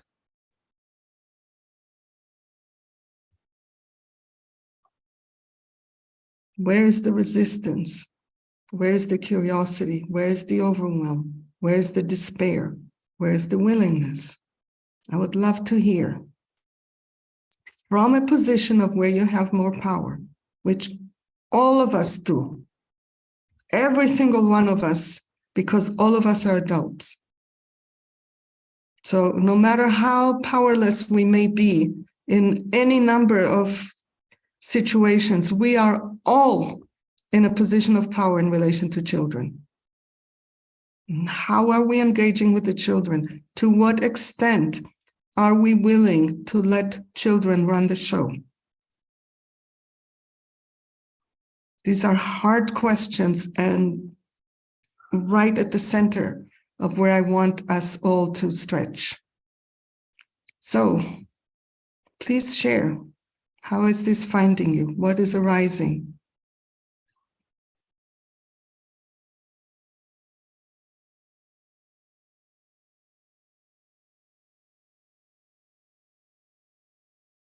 I would really like to invite people who have not yet participated to come forward. There's so much richness here. Yes, not all at once. One of you who raised your hand. Hey, Mickey. So my question is, do you see that there's a difference between bringing in your preference or your intuition? Like people with more power, like, yeah. I think, yeah, intuition for me falls in the area of resources. Okay. Ah, interesting. Yeah. Because intuition is a source of wisdom. It's not what you need that you want to come to you. It's what you see as possible. Yeah, and then still, so we're counting on the people with more power kind of to bring in their intuition more often, or we're kind of leaning onto them. Now I'm saying like we as in female, male, but yeah.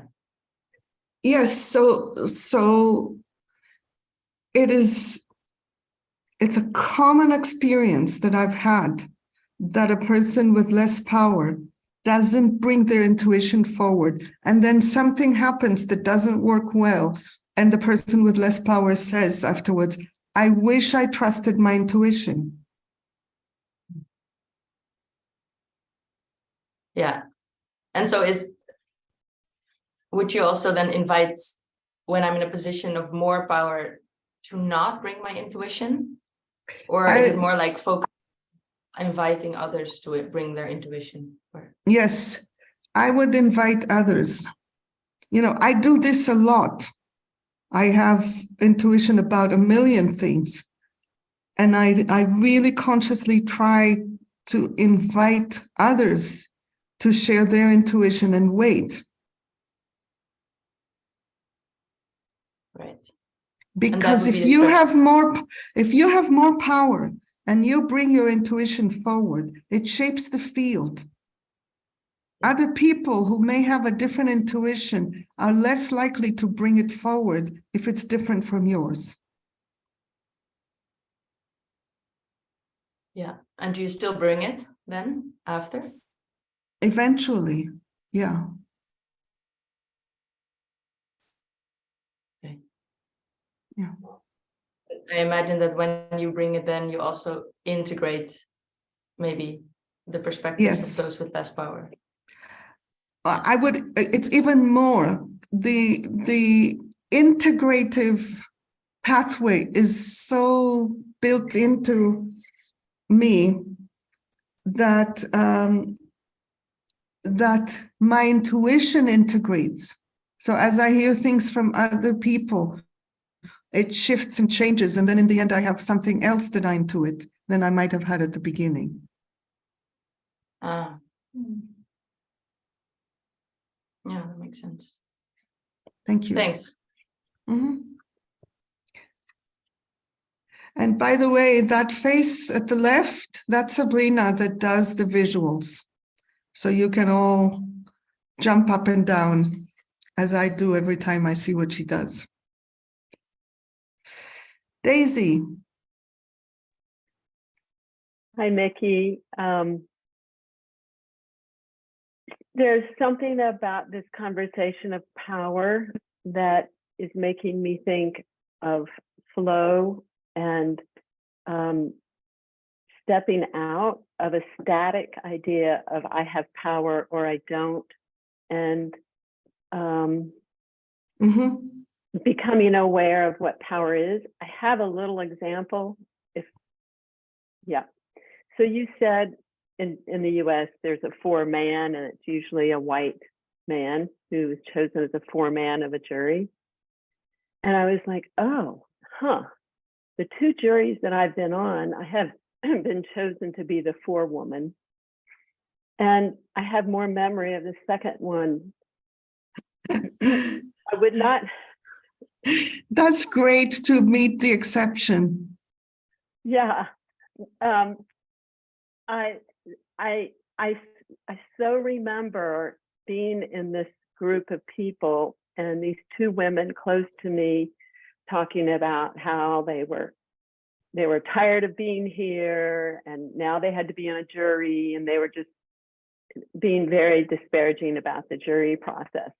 And I felt this energy come up in me, and it was like, this is a privilege, and any one of us could be that defendant. And I just called out this kind of, I'm going to say moral authority without trying to make it be like, I know what's best here, but just this real passion that I had for service as a jury, as a member of a jury, and how important that is to our justice system, as flawed as it is.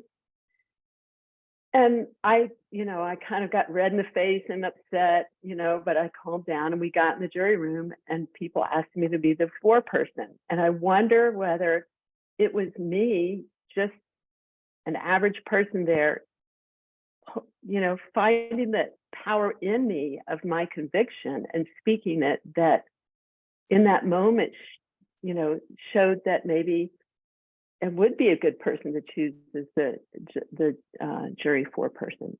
So. Absolutely. I'm quite certain of this because people pick up cues.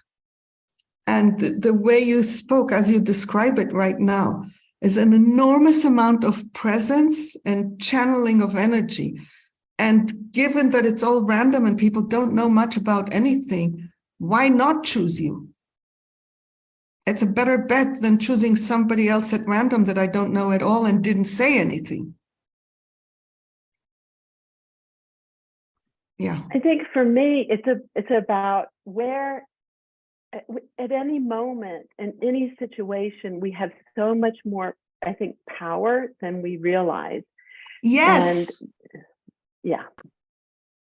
But this is the point of patriarchal socialization, is to make us forget our power, because we would not be dominatable if we remembered who we are, if we remembered our power, if we were connected to our needs, if we were prepared to take the risks and share what is going on for us and what is impacting us. If we were offering ourselves to do what's needed to do for the whole, we would be undominatable. So it is an essential thing to train us to be obedient and small.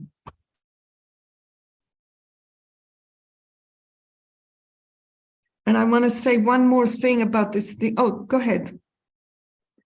I just, when you said that, train us to be dominant or dominated and small, it's like the one place that we have our voice is in the jury box. I mean, it is taking the common person and elevating them to the decision maker. Anyway, just yeah, the one piece that I wanted to build from what you said when you said about wanting to connect power to flow, what I want to say is all of us have power in some dimensions and not others. And often enough, it is easier to identify with where we have less power than to identify with where we have more power.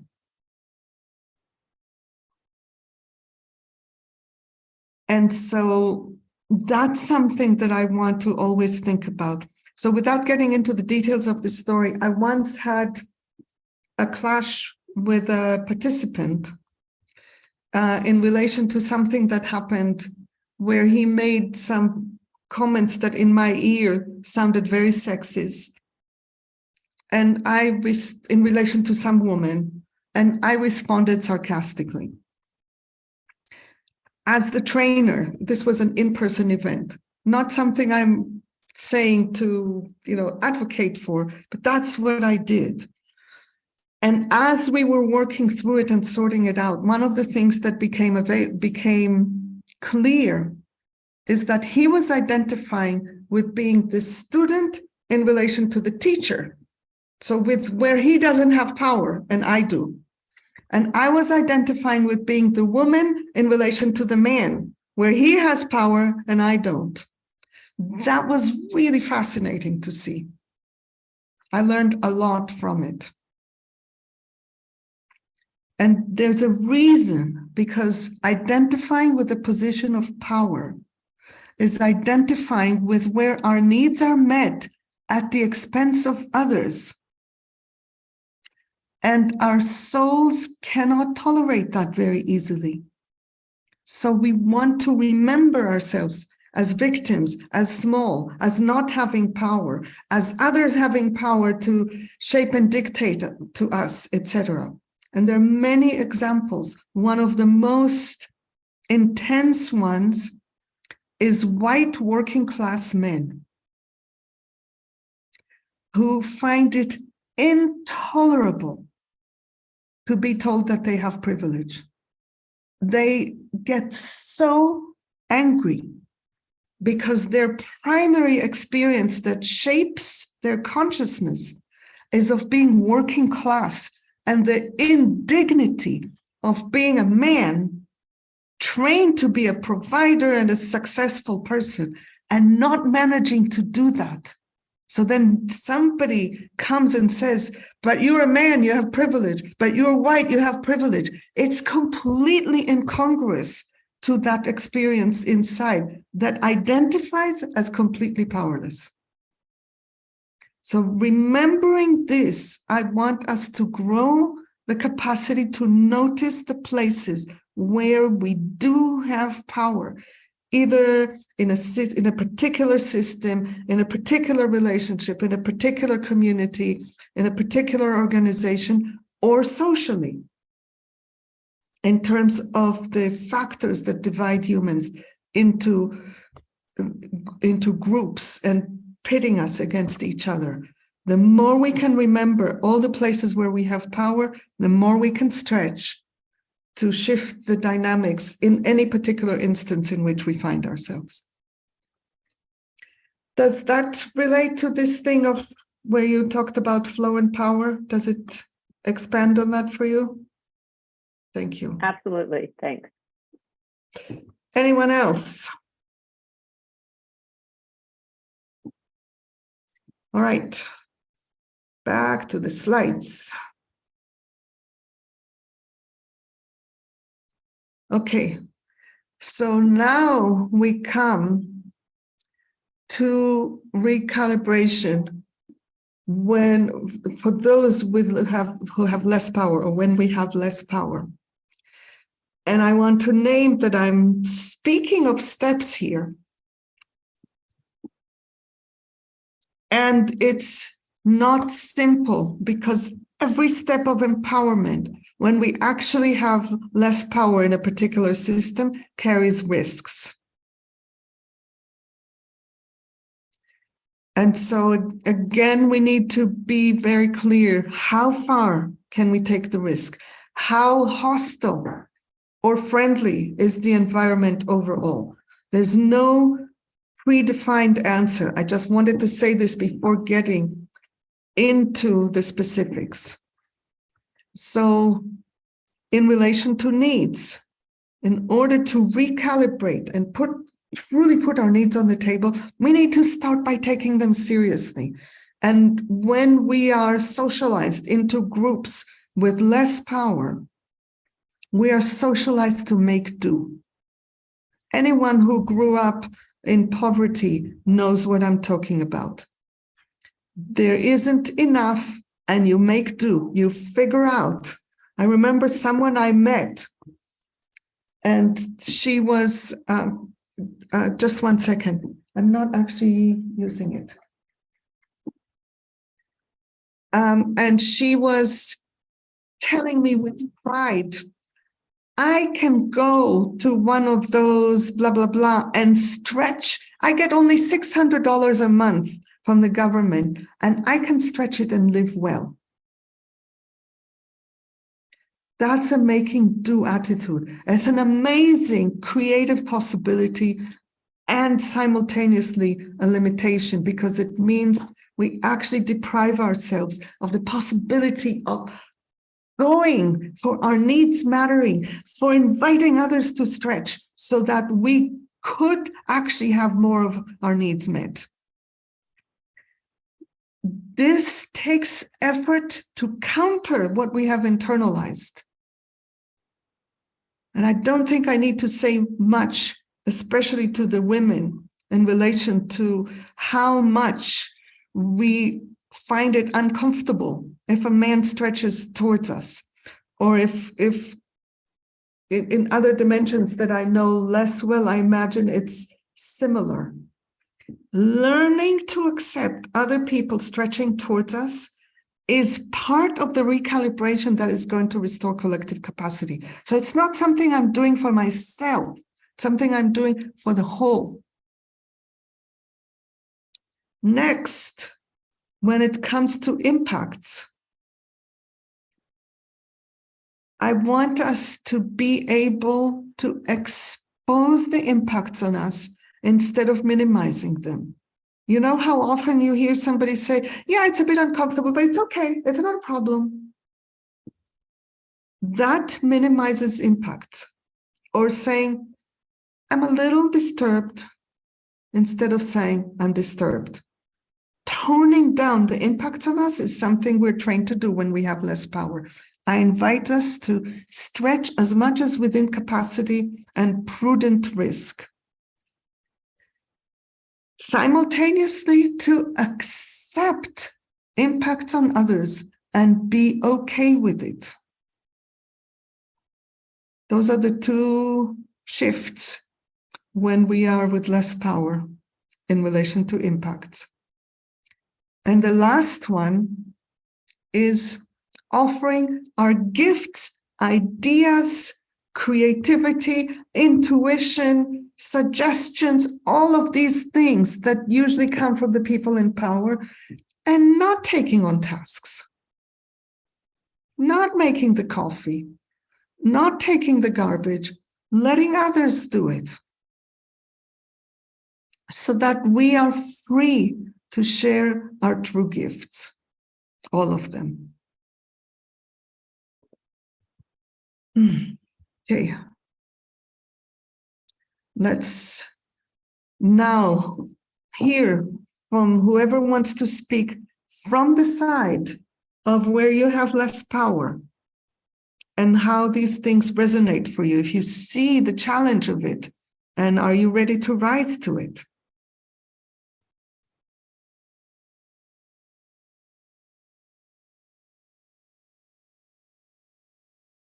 Veitier? Did I say it even remotely resembling anything? Pretty good, Mickey. Yeah. Thank you. I really resonated with what you said about the toning down. Mm-hmm. It has been so culturally passed down, especially in the line of women in my family, which, and then even when you start to, let's say, expand your mind, open up to new possibilities and courageous little steps outside of the cultural norm of the family, the thing is, the women still toe that line. And for me, I have gone through such deep, lonely journey of trying to break patterns in the family dynamic specifically, in owning my power, so to say, not in a I'm powerful kind of way, but more in a sense of this is what I need to feel happy as a person, let's say. And that wasn't met, respected, or heard, but it was seen as disrespectful, as not being a good woman, daughter, all the things. Exactly. Exactly. That's why I'm saying it is risky. It is. Yeah. And what I love about, let's say, this kind of sharing, where I find a lot of strength isn't necessarily like, oh, how do we make the change today? That's almost like too much to ask. But in sharing the difficulties, I find that sort of like, oh, I'm not alone in this, gives me the strength, gives me the courage. Yeah. Thank you. Thank you. Kel, if it's you again, I would rather not hear from you a third time. I would like, it's you this time, Alexis. Go for it.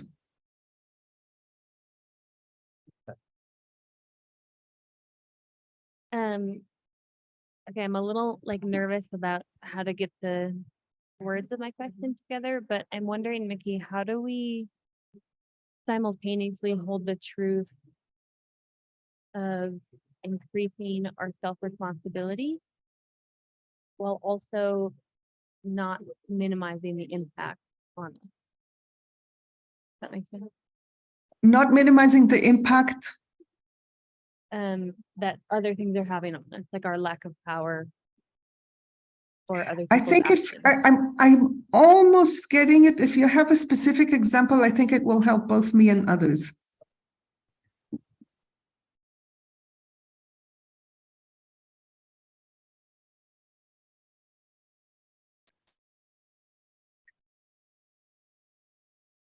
If you don't, I will say something and it will be like a blunter instrument. And maybe it will help and maybe not, and we'll see. Which is one of the ways to not minimize the impact while taking responsibility is making the systemic connection.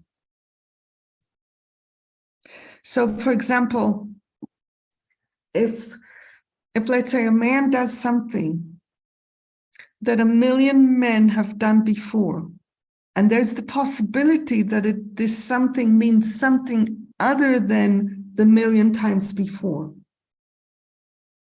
Part of the impact is the systemic uncertainty about, is it one more time or is this the exception? And even having to not know is part of the impact. And all this you can say, the full totality and intensity of it, without assuming that you know what was going on for the man. Does that help? It does. I think the piece I was really needing was understanding and looking at things from a more systemic approach. Yeah. Thank you. Okay. I am wanting to go back to the slides, even though they're hands, because I want to complete the arc and then see how much time we have for people being in small groups and how much time we have for more questions. Thank you. All right. So now we're going to talk about capacity and willingness one more time, because they're critical so we don't end up becoming moralizing ourselves and each other, holding accountability, which becomes a punitive thing. All of these things come from not having reverence for capacity and willingness. So here are some of the key points in relation to capacity. I want us to develop tenderness towards our own capacity limit instead of judging ourselves for being limited or overriding the limits. I want us to bring humility in relation to others' capacity, because especially when somebody is in more power, it's very easy to ignore what they say about their capacity limits and say that and think that they're just saying it. When we face capacity limits, it's wrenching. Believe me, I face them much of the day, every day. And I keep pulling myself to morning and morning and morning. Just this morning, without the you, I was wailing I'm being very literal, wailing that I just can't do this anymore, that I can't, with loud wailing sounds. Instead of going to any separation, just do the mourning. You notice those who know about the soft qualities may recognize them within what I'm saying, but I'm not going to say more. Tenderness, humility, and mourning and surrendering are all soft qualities that are antidotes to our patriarchal conditioning. And after all of this, I want us to trust and take at face value whatever anyone says about their capacity limits. It's a rigorous practice. And when capacity limits are honored, people's capacity grows. Where they are overridden, people's capacity shrinks. So that's the capacity side. And then simultaneously, at the same time, I do not want to operate beyond willingness. And this comes from a deep commitment to nonviolence, to aligning means with ends. If I'm willing for anything to happen based on coercion, because what does it mean for somebody to do something without willingness? It means coercion. If I coerce anyone, we're not moving forward together, and it's not going to work.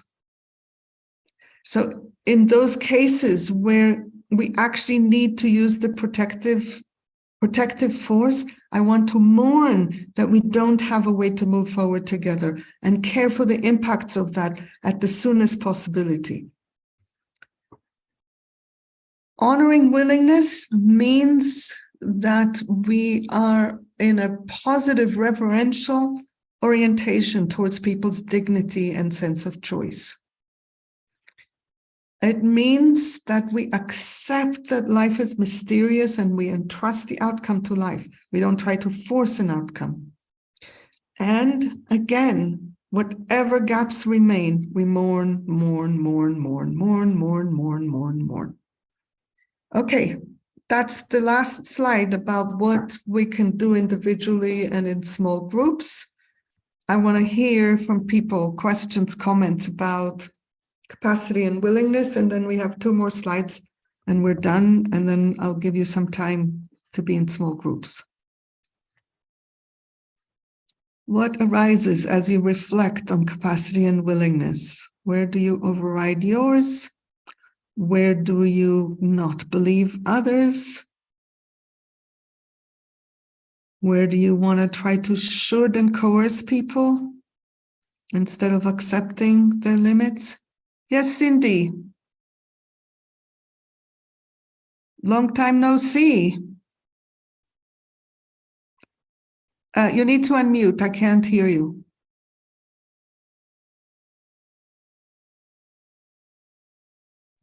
There.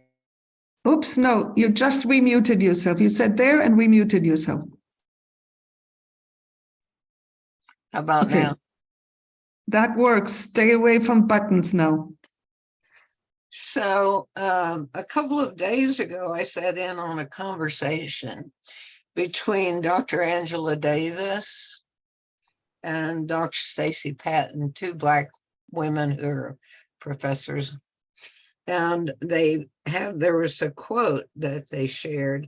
I want to share the quote. The sharing of joy, whether physical, emotional, psychic, or intellectual, forms a bridge between the sharers, which can be the basis for understanding much of which is not shared between them and lessens the threat of their difference. Nice. Thank you. Yes, I love it. Thank you. Very, very sweet. Yeah, thanks. Other comments about capacity and willingness? Key elements. Terry.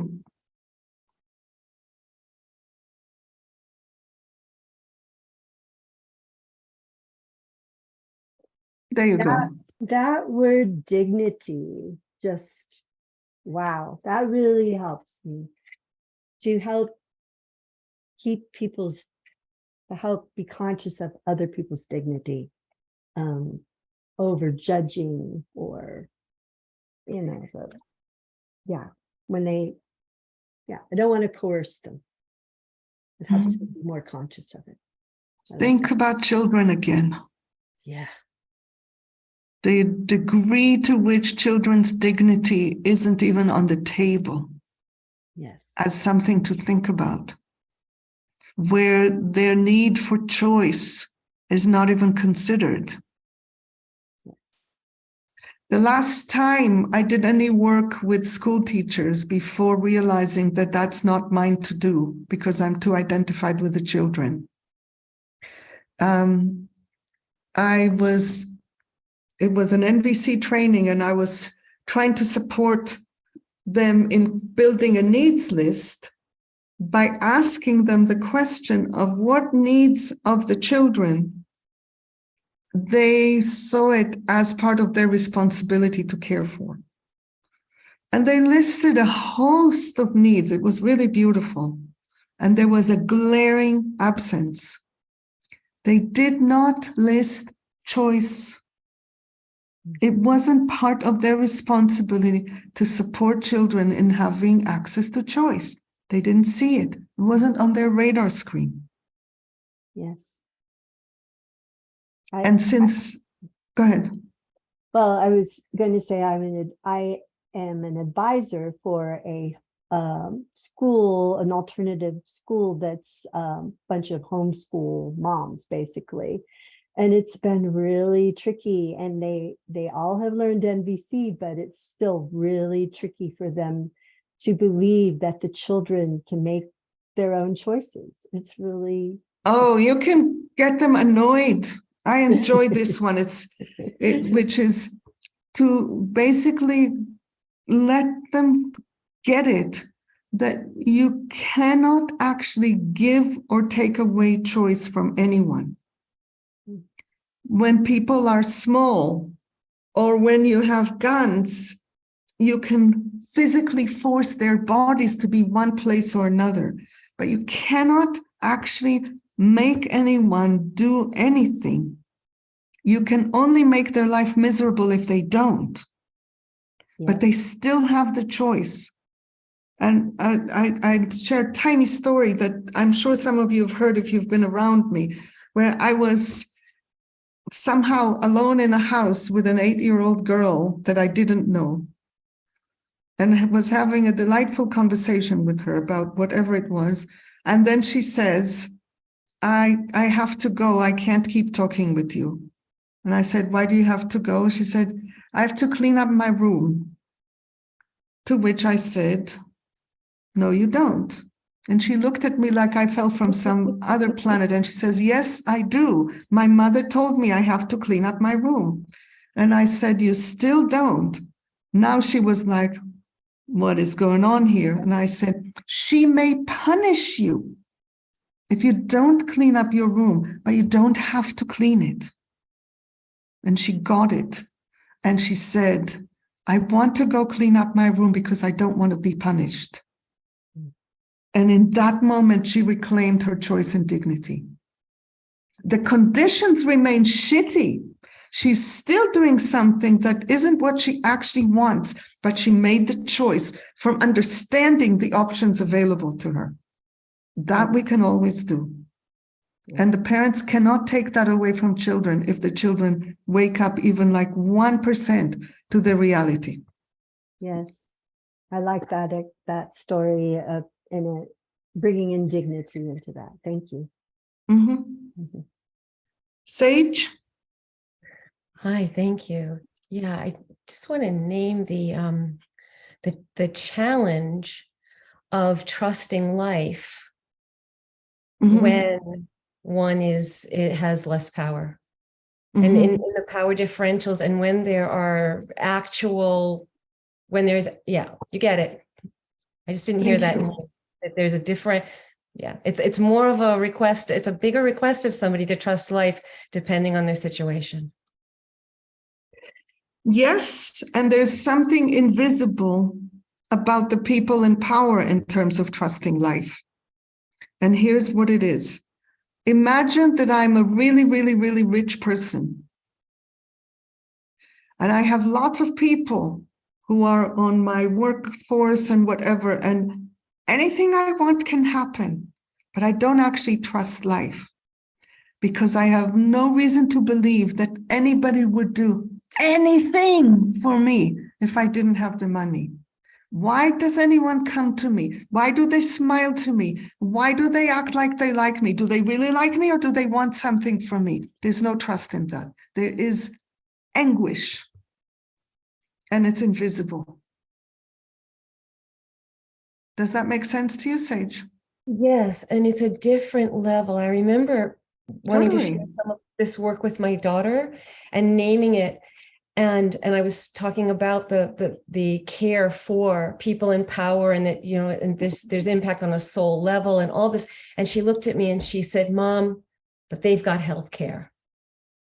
And it's Yes. they've got food." And yes, but so they've got more addictions. They've got more addictions than other people. Addictions concentrate on both sides of the income distribution, not in the middle. It's complex. I don't want to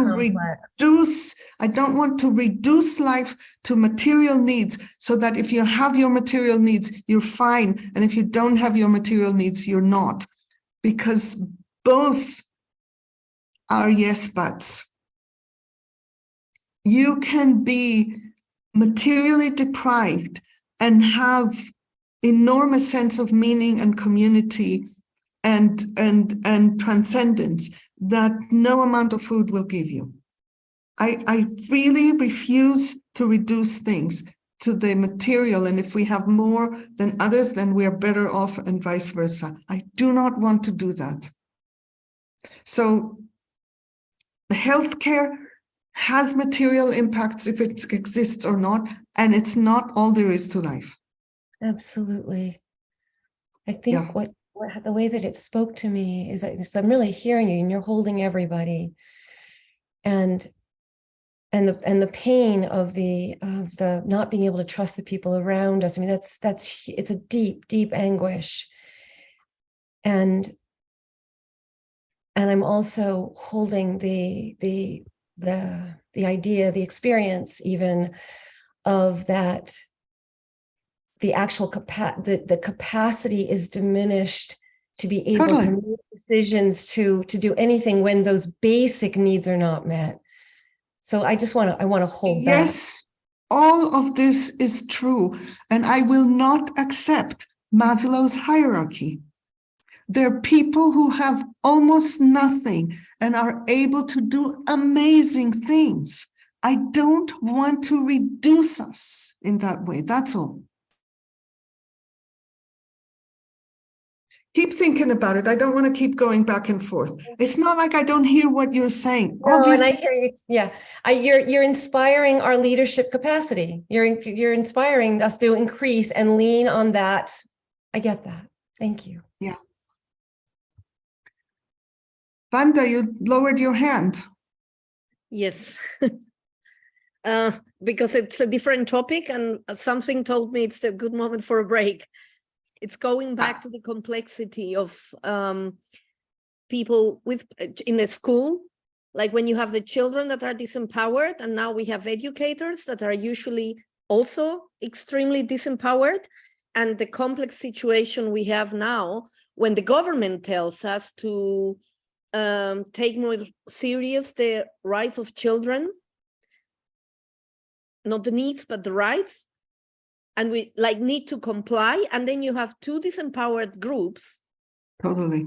And it's crazy because, and what I wanted to say is that here is the full complexity of what you are bringing, which is how you started.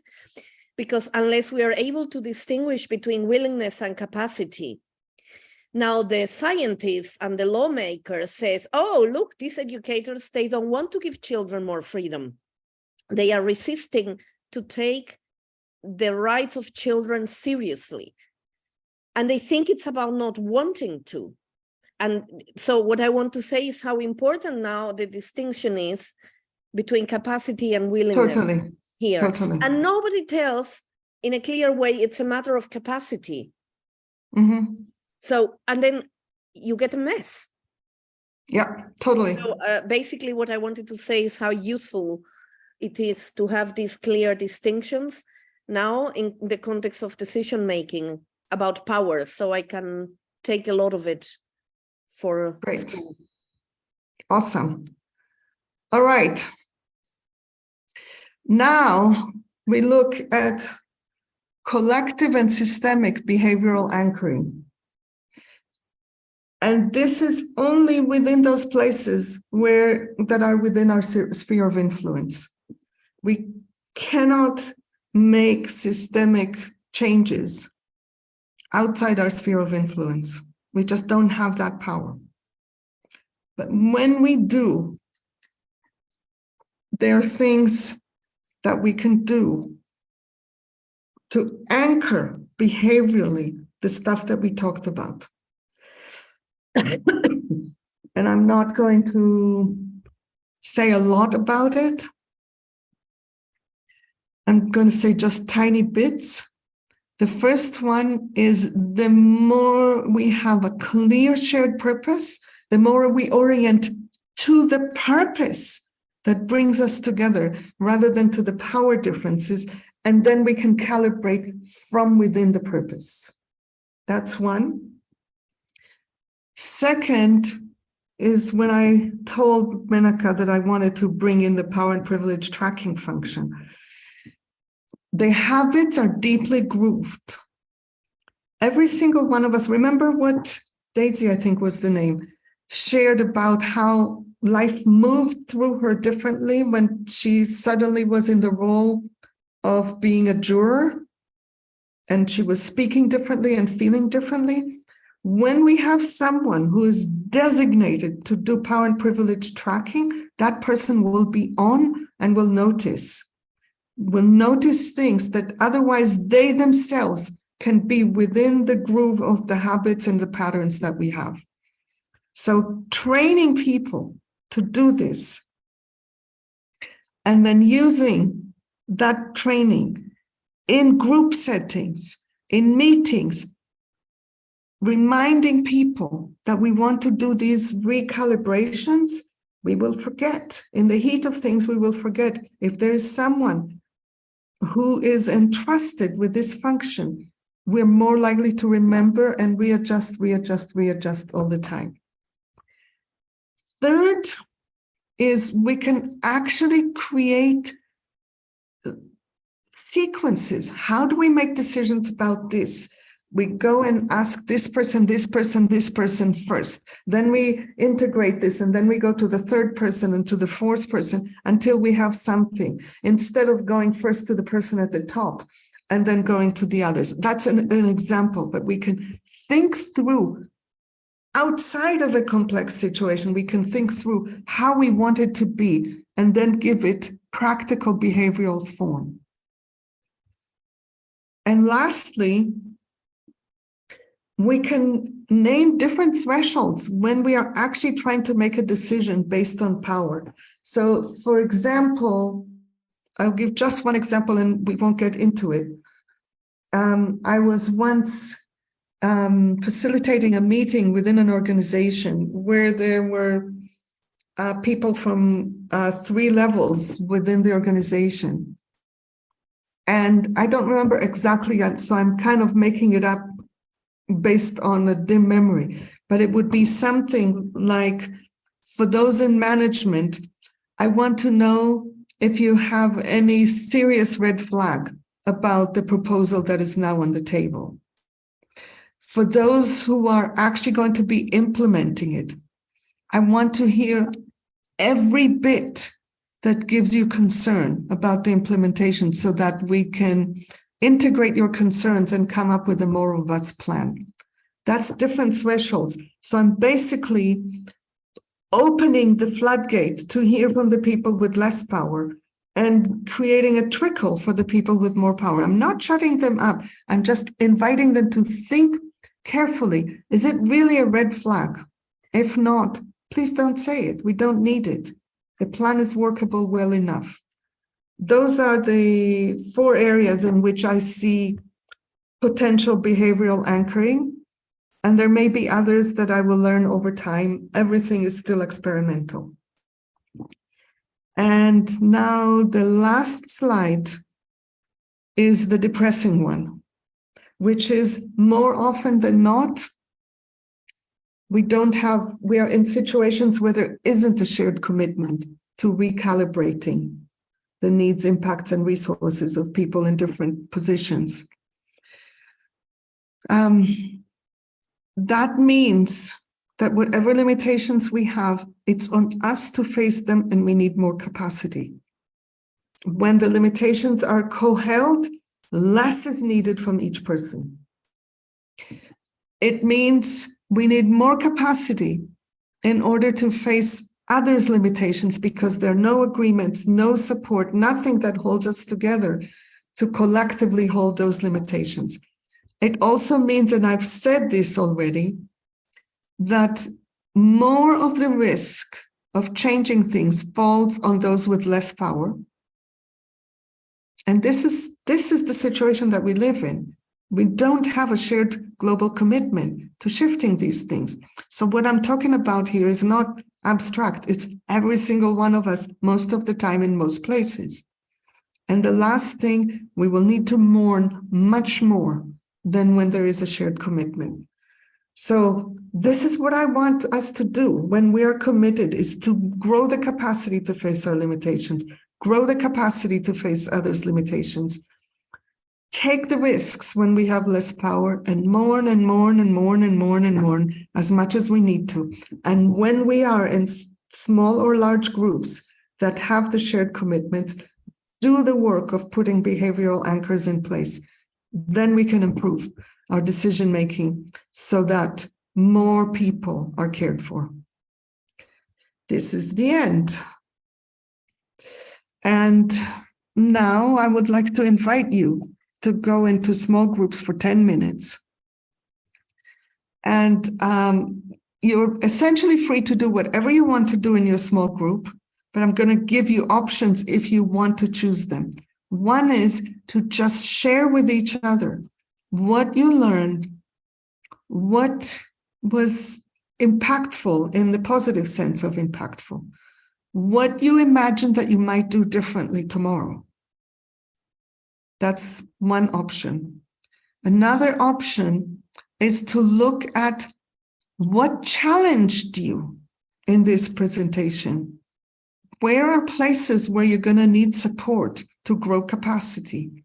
And what is the support that you need? What is the capacity that you need to grow? And take some notes to put into action. Those are the 2 options that I'm seeing, and you can do whatever arises. And Sage, you were going to leave, but you didn't leave. You're still here, and you have the group set up. I have the group set up, and if you have an equals next to your name, you will be going to room 15. So those are all the people who didn't want to be in a room. There was no way to just leave them alone. So you can just come back here or just be there and not do anything. And Mickey, you have your own room. And if you'd like anybody in that, just send me a direct message. Okay. No, thank you. Everything is set up. Thank you for the opportunity to be of service. Okay, so you set it for 9 minutes and we come back. That makes it 10 minutes. Oh, the timing is the one thing I didn't have yet. So I'll do that now. Thank you. Bear with me.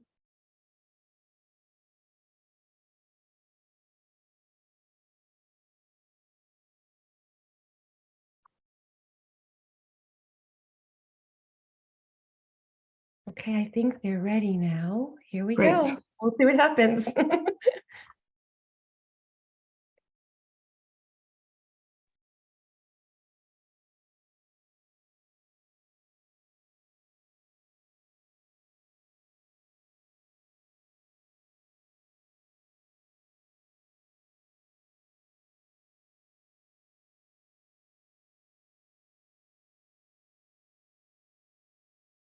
Oops.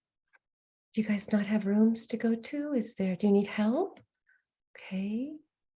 Let's see. I see you, Monique. Let me see where you are in here.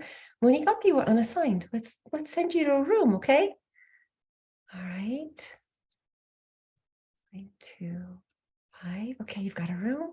And is it Powell? Powell? Yes, Powell. Powell, let's send you to a room. Thank you. Oh, yeah, of course. All right. Going to 7. There you go.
Okay, it took the whole time that we scheduled. So what I would like to do is close now, and I'm happy to stay for another 10 minutes after we close. If there are questions that people want me to answer, it's no problem. I would be delighted to do that.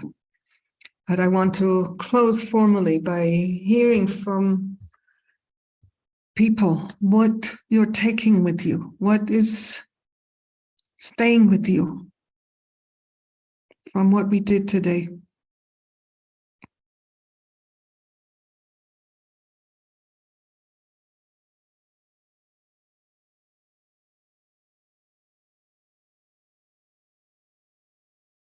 I say it often, this is my food.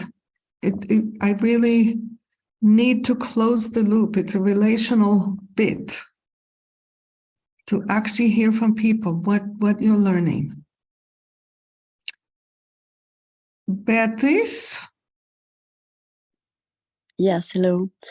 I learned too much things tonight, and as I am still French, I have difficulty to talk, and I talk already one time, and it's second time I talk, and I have to say that I'm also blind, so I'm not getting very well the slide, so I have with that today, but I know that I really understand that I have to look where I have the power and not where I have no power.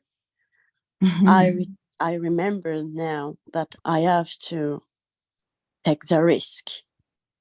I choose to take the risk anyway, even if I already try to say my limits, and it's very often not hearing. Thank you. And that is Thank my you, next point. Thank you. I really, really, really am touched and appreciative. Thanks. DL and then Sage. Well, the only thing I wrote down this time, Mickey, and when I first started listening to you, I was writing, was one must care for the losers, because that's the one I need to sit with the most, because you are the first person who has ever suggested that how we handled post-Civil War. I mean, I'm just thinking about all the impact that that had. So at first I was like, oh, well, sometimes the losers have to lose, but it was very thought-provoking, and I thank you. I want to give credit to Michelle Alexander in her book, The New Jim Crow. That idea comes from there. She didn't give it as much weight as I'm giving it, but I didn't think of this on my own. It was a phenomenal thing to have her speak about this. And then there's also the example of Versailles, 1919, and what that led to 20 years later. The sign, what? Versailles. Oh, Versailles. Got it. 1919. Yeah. Mm-hmm. Sage and Cindy, and then we'll officially close, and I will stay for another 10 minutes to answer questions. Yes, Sage. Yeah, I'm embracing the small step of doing wherever I can do and where I'm in a place where I could be in a place of power. And the doing up here today to do tech for you for the first time, it really fed my experience of belonging. So that's what I'm taking with me. I want to do more of that when I can. Awesome. Thank you. Cindy.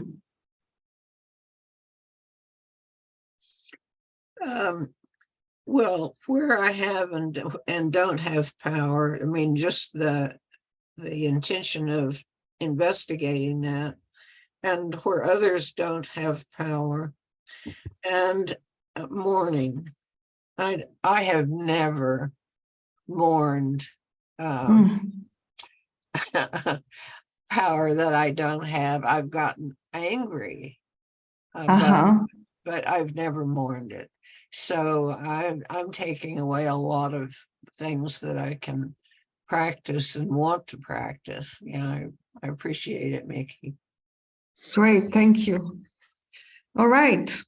So I know there were some questions I didn't take in, and there may be that those were answered or are no longer relevant, and there are others. And if there aren't any, we'll close, but I'm opening. Just raise your hand. Questions. Yes. Okay. We just stay in the room. Yeah. Yeah, just stay in the room. Yes, DL. This is more of an invitation, but I have been very distracted in these past 2 hours because of the Rage Against the War Machine rally that, if the establishment is down here, it brings together the true left and some of the right, like libertarians, and it's just a very different gathering that is happening in DC right now. And I was outraged yesterday that Code Pink did not let Medea Benjamin speak. So I'm just inviting you to, if things come across your screen. There are several layers of detail that is very US specific. That most of the people on this call wouldn't know. And I don't know enough about it right now. I'm no longer there. Yeah, my invitation was around coalition, embracing differences, to make it more global, embracing differences to. What would you like me to address? I don't want people to talk to ideas. I want you to engage with me. What would you like me to speak about? This is something I don't know about. No, I mean, not now, but sometime. It's just like Code Pink would not let her speak. Okay, DL, please. I want to stay with the topic now, not sometime later. Specific questions. Okay. It's that we have the space to work together even when we have. DL, this is an abstract idea. I want you to take a moment and think while I answer other people's questions, whether you have an actual question for me to address. Okay. Not an idea to offer and a question to address. Okay. Thanks. Pavel? First, I'd like to extend my appreciation as well that, that whatever I hear, it's like you're describing part of my life I've never realized. The invisible structure of my life I've never understood. Oh, And that's actually- so lovely. Thank you. And it really moves me powerful, because I grew up in Eastern Europe, and I now just realize it's super oppressive culture back then. And it explained me so much of what is happening, and I will process, and I think I watched a few times this recording to get it, what you're saying. And and one thing I wanted to ask, how do you recognize between being in position of power and identifying yourself as a person in position of power? This is not clear to me. Okay. One of the most powerful insights that I had at some point is that there isn't a direct relationship between how much power someone has and how powerful they feel. And in fact, a lot of people with a lot of power, including in my mind, Donald Trump, don't actually feel powerful. And when you have a lot of power and you don't feel powerful, you can create a huge amount of damage. There's a book that I read many years ago called Power Under: Trauma and Nonviolent Social Change, where he makes the claim that this is the reason for 80% of child abuse, that the parents don't actually feel the reality of their power in relation to children when they get activated. They go back into their own experience of powerlessness, and the child becomes a big enemy, not a small body. So I think we need to investigate what is the truth of our power in relation to the structures that we are in relation to the systems that we're in relation to what relationships we are in, our limitations, others' limitations. We cannot take our experience of power as an indicator of the actual power we have. Okay, thank you. Thank you. That Thanks. answers my question. I'm just going to do it in order because all of you have spoken before, so it doesn't really matter. Cindy? I'd like to hear more about bridging the gap, that piece. The gap between, well, whatever the name of it was, making decisions that work for most. So it seems to me that what we've talked about is a sort of a basic work that we each need to do prior to not prior to, alongside. So basically, there are two moves. One is taking whatever little step I can take in the direction of those recalibrations, even if it feels inconsequential. For example, taking on the practice of don't take yes for an answer, which is different from the normative. The normative is don't take no for an answer. I'm saying no, don't take yes for an answer. If somebody else doesn't have power or doesn't feel powerful or is habituated to always going along, and you have any hint that that might be going on for them, don't take their yes. They say, you ask them for something and they say yes, and then you say, I'm not so sure. Would you check inside, is it really a yes? That's a small step. Do this for a while and your capacity will increase. Those are the examples. Okay. Thank you. Yeah. Panda. Yes, let's see if I can. I was so inspired that this question became very sharp. And let's see if I can put it. It's, would you agree, or when an educator is taking a decision or responding to a child, for example, that doesn't want to put a jacket on and it's cold, would you say that because it's a decision to be made how to respond to that situation, and this is what school teachers are doing all the time, which is exhausting. And would you say it makes sense to see this as an integration process and see my behavior as a kind of a micro CF? Trying to integrate. I want to ask if the child goes outside without the jacket, will they feel the coldness or not? Yes, this was just one example. Yeah. But the principle is in that example. It's very, I didn't get it. Sorry. It's very hard for adults, especially those that have the title of educator. It's a terrible title. Terrible. I know. But once you have this title, it messes you up. And then you think you're supposed to do something. It's very hard for adults with that title to let children learn from experience. Yes, and this is why I was thinking if I can invite educators to see this response as a process of integration of needs. What are you integrating?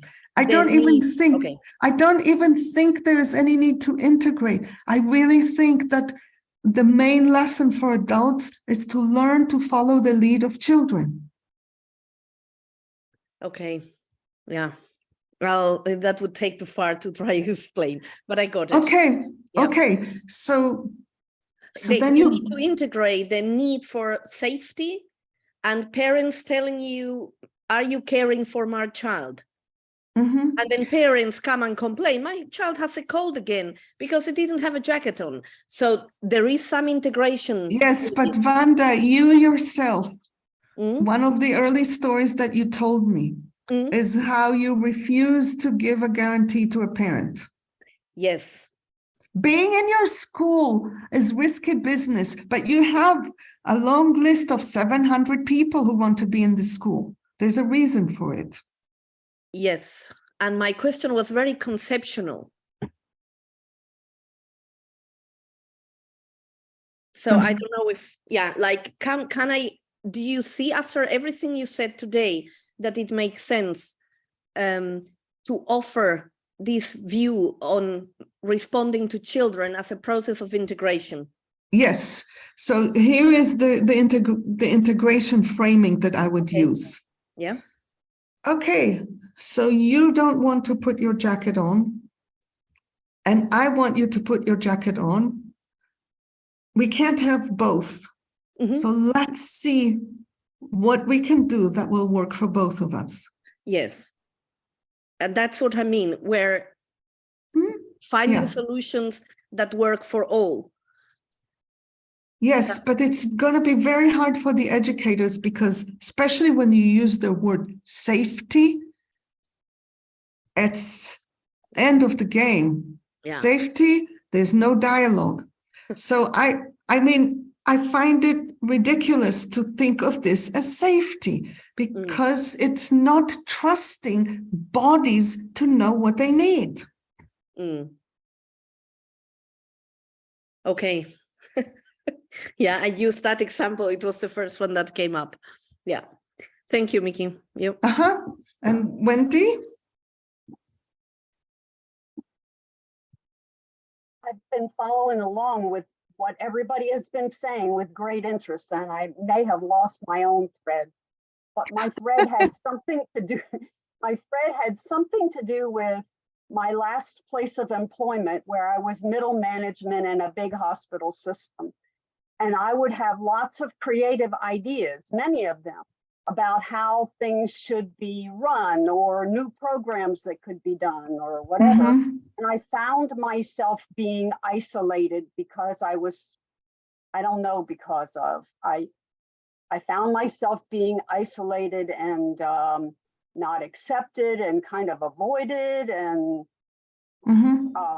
it was quite painful because the ideas I had were really good ideas that really would have helped, and I still believe that. But anyway, Okay. that's what came up for me. So two things. Okay. One is the more you're able to frame your ideas as your ideas of what you would like to see happen and how you see that it might meet needs. And the less you frame it as what should happen, and these are good ideas, the easier it will be for people to hear it. Okay. Number one. Number two, the more you can frame your ideas in relation to what you imagine that those in power want, not like come up with ideas that aren't yours, but do the integration of how does this idea work for the people in power. So for example, did Wanda leave? Wanda, you're still there. I want to use you as an example. Okay. Is there any value that is commonly accepted in the school that you think you could draw on for the experimentation with letting children learn about coldness through their experience? Any such value that exists? Yes, choice, autonomy. Okay, if you can expand it, for example, if you can take this value and say, we can lean on the principle. I want to experiment for 1 week, make it small. For 1 week, what happens if we take seriously our value of choice and autonomy, even for children, and mix it with our value of learning and our value of collaboration, and try out what happens if we don't get tense around children not wanting to wear their jackets, and let them go out and check with them. Are they feeling cold? Let's see what happens within 1 week. Then the idea is not against, it's within the context of what the people are already holding. So it's less of a stretch. Those are the two things. Humility about your ideas and integrative approach towards what other people are already holding. Does that help, Wendy? It does. Didn't hear you. Oh, it does help. I mean, I would not have said to people, this is a good idea that you should do. I would say, and I thought I did do that, but maybe I didn't. I would say, if we implemented this, there would be less staff turnover and there would be less problems with dementia patients acting out. Okay. I thought I would say those things. I'm still going to give you the coaching again. Okay. One, even if you don't say that the ideas are good and that's what people should do, if you think it, it will shape how you speak. Number one. Number two, you are saying it doesn't show the humility. If we implement this idea, it will improve this or that, is not something that you actually can know. If you frame it as, I would like to try this idea because I have a deep conviction that if we implement it, it will lead to better results. It's different. You're still holding it with humility, not with any less passion or less conviction, but humility because you actually can't know. I'm going to leave it here, take Margareta's question and then close. This was inadvertently supportive for Sanya. I can see that. Great. Yes, Margareta. Yes, hi, Mickey. 5 minutes ago, I was very clear about my question. We had an issue or situation in the breakout room. It was about if I am in a situation of power and I and in the group there is a person with a little power, let's say disabled person.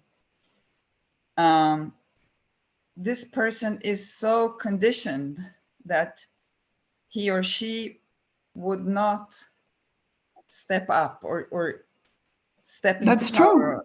true. What could be a doable step for me in power to do Yes. to facilitate? Yeah. So there's one piece that I learned from others, which is, I don't know the context, but let's say that you want to get input from this person about an idea that you have. Mhm. If you say, here's my idea, do you like it? They will say yes. That's just how it is when you're conditioned to be powerless. If you don't say your idea and you ask the person, what do you think we could do with this thing? They will go, I don't know. If, on the other hand, you present 3 different ideas, you don't say which one you like. You present 3 different ideas and you say, here are 3 options for how we can handle this problem. Which one of them do you like the most? They will answer. Yeah, that's helpful. I can translate that to my situation. I thought you could. It's a very simple principle. Mhm. Okay. All right. I'm seeing your hand, DL, and it's late for me and I am spent. So I'm trusting, from having seen you in multiple spaces in the last while, I'm trusting that you will continue to show up and we will have an opportunity to attend to your question or some question at some point or another. Okay. All right, everyone. Bye for today. Lovely to meet new people and to see old friends. Bye. Bye, Mickey.